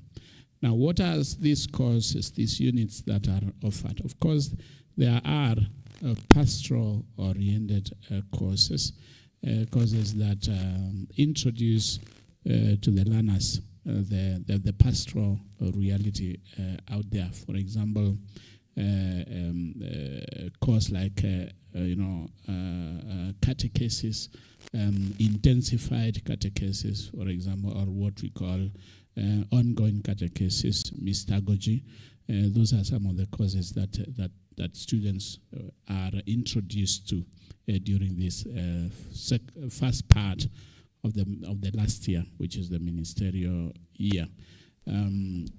Now, how do they bring in service learning? I think that is part of the ongoing conversation that I said we have. They seem to be standard courses that are, of course, stipulated in the curriculum. Well, that has been approved by Rome, by the dicastery for seminary formation. And the question is, how do we bring in a much more intensified way service learning in those courses? And that is what we are trying to do, so that we make sure that, yes, though service learning is already imbued in the church's theological courses, but I think we need to articulate it much more, and we need to make it much more conscious for the students, for the learners, to make sure that integration happens even among the future ministers. Thank you. Okay, I think that is very beautiful, Professor, and we wish you well as you manage the university. We need to see more of service learning in these pastoral courses for theology students to actually equip them in their ministry in the future. Now, Professor Diodon, there is a question for you here. Are there examples of service learning projects that have successfully engaged students in understanding the connection between human dignity and environmental care in your university? I would like to say that compared to what Tangaza is doing, I would like to confess that we are not very far. But we are trying, and what we've been trying to do since now, and yesterday we had a sharing in the afternoon about this social analysis methodology that we are using for students in all our faculties. So we motivate a student to go and to meet people on the ground and to ask questions, social questions regarding problems that exist in the society. They can go in even villages where people are not really educated and try to listen to them. And from there, they come with an element of research that they can analyze and draw some conclusions and maybe through a theory. Yesterday I was saying a theory coming from experience. And this can even change what the professor is teaching in the class. Because sometimes we teach what we read in books, but that is not the reality. We need to be connected to the reality. I can call it to listen to the reality. And the reality can teach us a lot. So from the level of methodology, we are trying to apply it, and all our students have possibility to experience pastoral contact, what I can call pastoral contact outreach program, and they come transform from that experience. And I believe the experience can transform us. I give you an example, a student who is living in a very comfortable area, having whatever he needs, and then he's pushed in the village where there's no electricity, no internet, no water, and he is in contact with the reality, and he learns from that reality to become a better human being. And also, he learned from this reality to understand the change which is needed. Because from your room, your comfortable room, it's difficult to know the change that people need. Sometimes you need to be there and to share their lives. And I have this also from my personal experience with refugees. When you live with them, you see what they're living. So the second element that we are trying to do is maybe this possibility to help a student also to do some experiences, practical experiences, which can respond to the need of the community.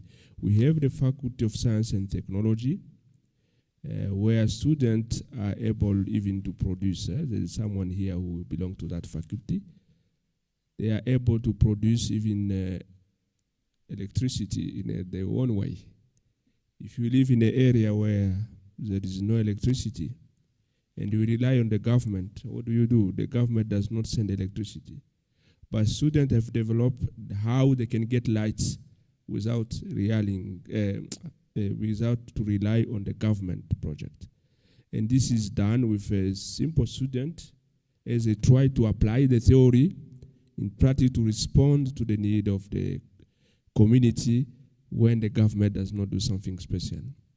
And another practical example, it is what the Faculty of Science and Agronomy is doing to care for the food and to help people to overcome this challenge of lacking of food. When the Jesuits started that faculty in that poor area, the aim was to train students so that they may be able to know how to improve agriculture system and help the community to find food, because some people were dying because of the lack of food.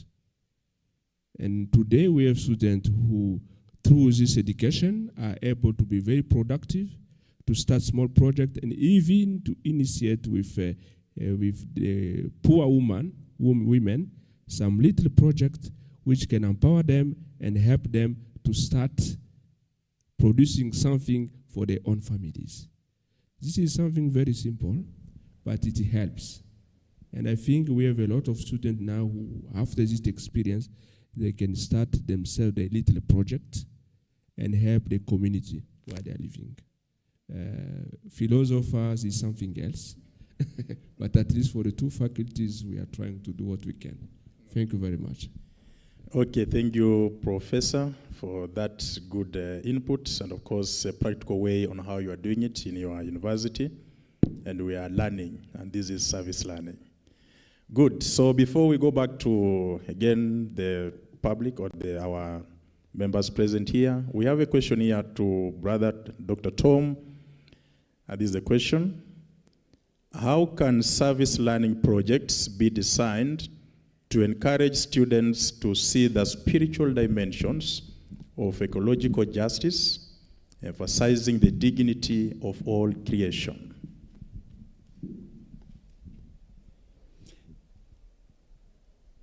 Firstly, service learning is about relating theory to practice. So everything that we teach can be looked at, how do we use the theory and implement it into our practice? Now, it's a bit more difficult if we're talking in the context of Tangaza, because the schools in Tangaza are essentially about people to people. Theology, philosophy, education is teaching, social sciences is basically in the area of counselling and social work and those kind of things. So in terms of ecology, most of the subjects we teach are really about the person-to-person, different forms of ministry. So when we talk about teaching minds, teaching minds, changing hearts, transforming minds, transforming lives, we're basically looking at people. But the theory thing is there in terms of ecology and the way in which we deal with the problems of the world around us. But practically in Tangaza, it's a bit more difficult to do. But if you take students from the Faculty of Arts and Social Sciences, they're running projects that are serving the people in the poor, in the slums, in looking after people, in dealing with issues of feeding, all of those kinds of things. So they're taking their theory that they've learnt and implementing, using those skills to transform lives where they are. Okay, thank you so much, Doctor. Actually, these questions that we have directed to you, they were picked from the members here and some that are coming in online. And since they are all participating, we wish to maybe give them another chance again. If there is any question again from the members present, I think those online, we are picking them and can still be a source of more discussion, even for the future. So do you have any question here in terms of a reaction to what has been said? Okay, there's a hand there. There's a microphone there. Thank you. At least 2 slots, and then we move. Good morning, everybody.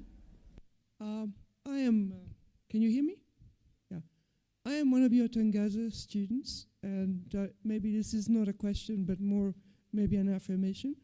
I take what Father Kearney said about the courses. But beyond the courses, the experience is our interaction with our tutors and the people who are teaching us. And the encouragement that we do receive, or at least I have received, to act in the community. So I think the education that happens is not happening just in the structured classrooms.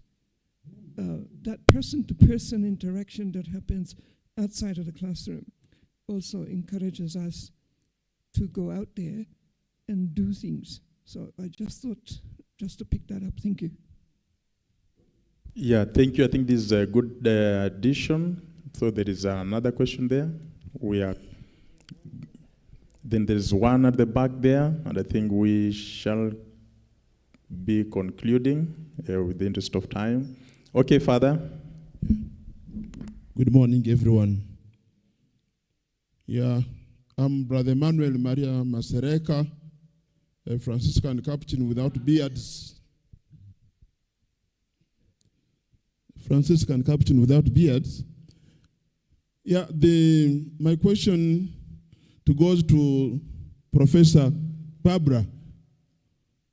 I don't know whether it can also go to Professor Judith, a humble daughter of Africa. I'm a student of African studies and spirituality. I thank you first and foremost to use the metaphors, the American metaphors, of saying that the question was easy, but when the question was complicated, the professors talked about it, and my brother Dieudonné, my fellow Congolese, he said that we have to understand each other, and he brought the analogy of the 3 popes, and he said his brother, his brother said. And in African understanding, my brother Edward will believe with me, we say when the big drum has sounded, the small one cannot sound. Since the Vice Chancellor said about it, and the brother of my fellow brother Dieudonné said that's what he's saying. I hope you are getting me. I don't know whether I'm using parables. My question is not on what we have been discussing. It is on the service learning. You saw at the beginning, the master of ceremony, he brought an analogy here with the younger ones and old ones. At the end, he did not finish everything very well. Because the younger ones, they have their way of speaking, and the old ones, the way how they are speaking. As of those days, and this one of current one, there is a gap. I'm a teacher by profession. During those days, I was teaching biology and chemistry. Biologically, of the question, what the brother said, and we said that it's very simple. It cannot, unless we have to respect each culture. In African studies, we say we have to respect cultures, and we leave it for the gospel to purify the culture. But since the elders have talked about it, let me go on my question. I cannot now bring it back again, those of the same sex. So my question is, will this service learning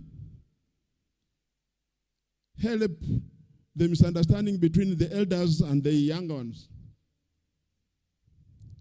The education, the educare, meaning to impart knowledge, to bring understanding to the society.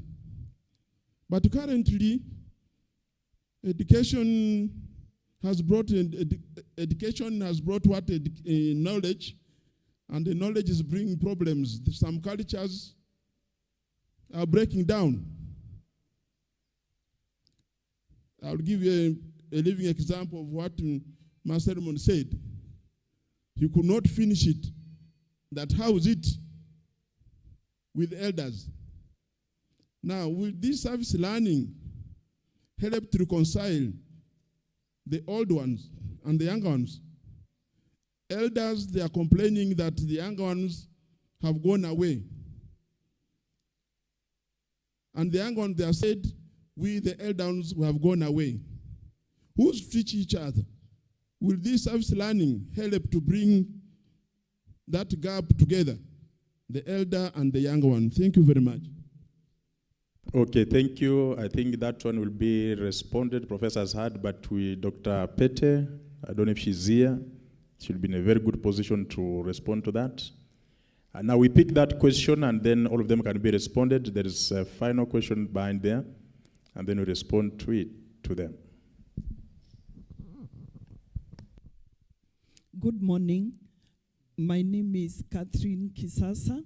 I am a lecturer at Tangaza, and I just wanted to add on to what our VC has said about the projects that we have, and that will also go to answering what one of the participants is asking.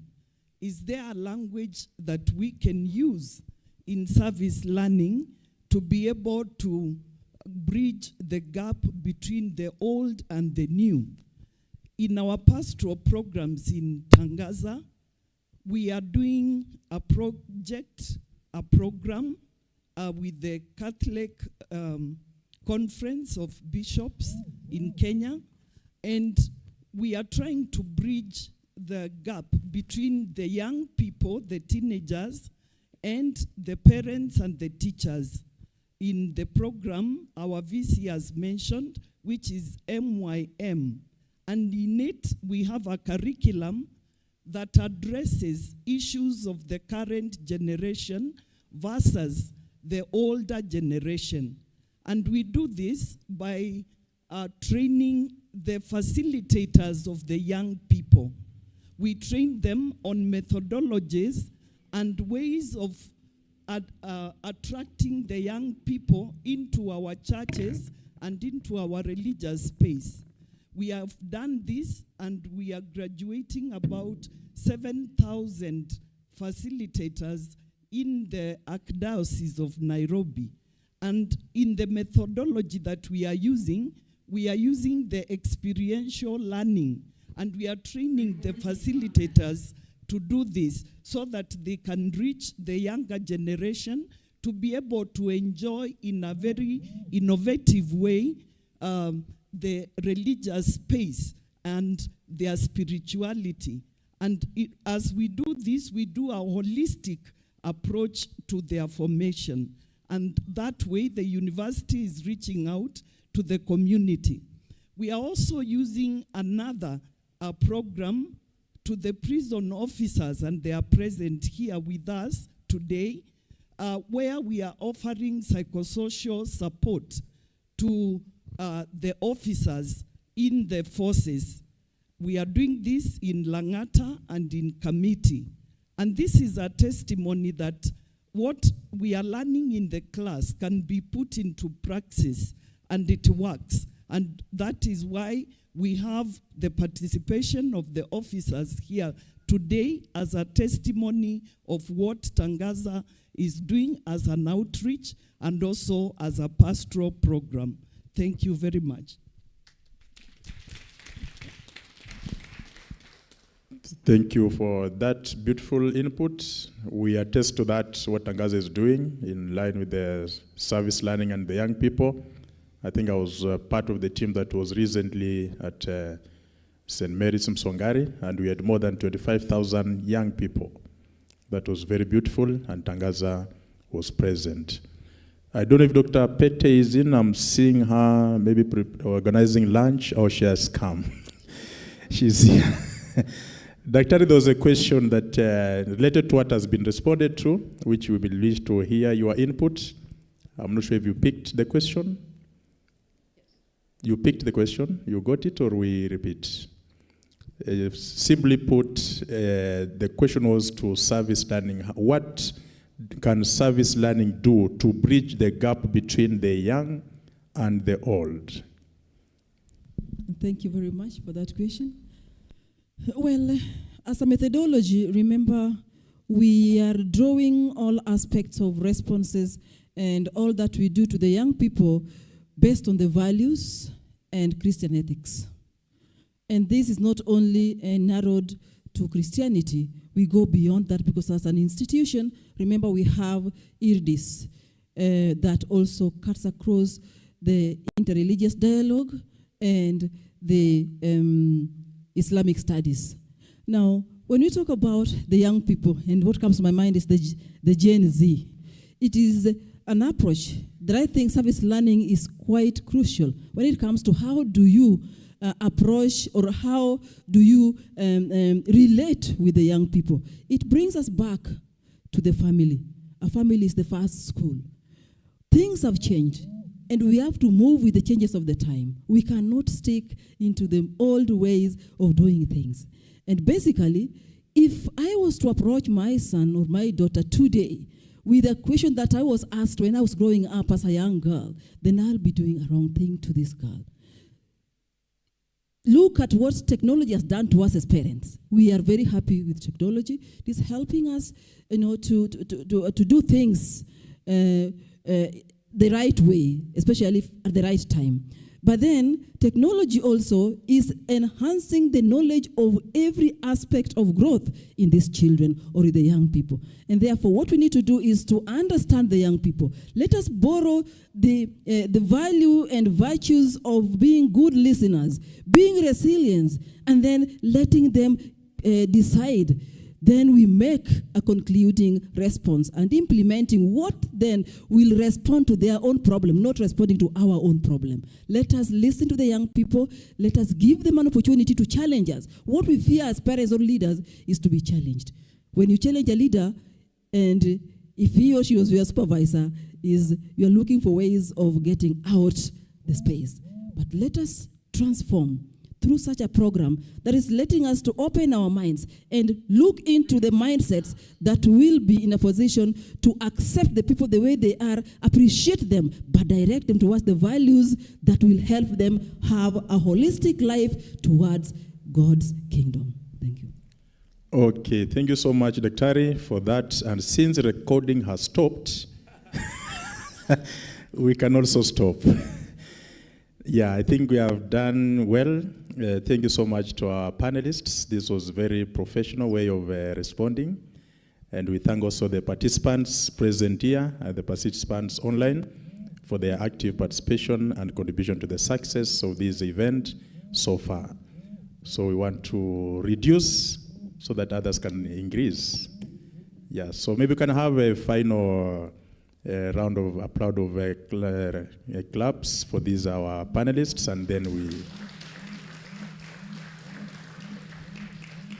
Okay.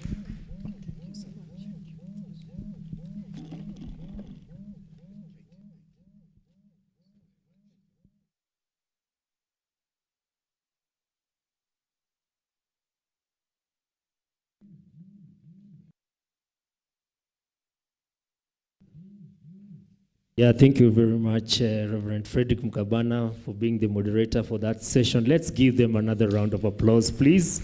So we'll request all the panelists kindly. You'll stand here for a photo. All the panelists plus the moderator, you'll stand in front for a photo. Thank you very much again, Professor Barbara, Reverend Professor Patrick Mwania, Reverend Professor Diodon Biribindi, and Brother Dr. Tom Kani. So once they take the photo, to the rest of us, we will join them. So all of us will come in front. We take a group photo. And as we do that, there are a few announcements. So announcement number 1, please kindly don't let your items, personal belongings unattended for. So make sure you take care of your personal belongings while you're in the hall. And if you want to leave out, kindly leave somebody to watch over your stuff. So we have our chambers, our executive chambers for relief, which we normally call them washrooms, on my right and on my left. Along the corridors, you'll find the washrooms. And for our refreshments, our guests will kindly leave through this door to our annex, a block upstairs, where they will be taking their refreshment, and the rest of us, we will go to the field. There are tents there, and you'll be served. So kindly I request the rest of us come in front. Let us join our panelists for a group photo. Karibuni sana.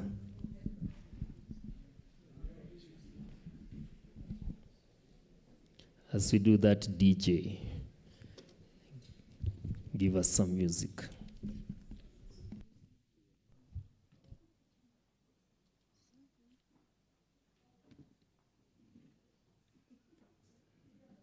Kindly, everyone, this photo is for everyone.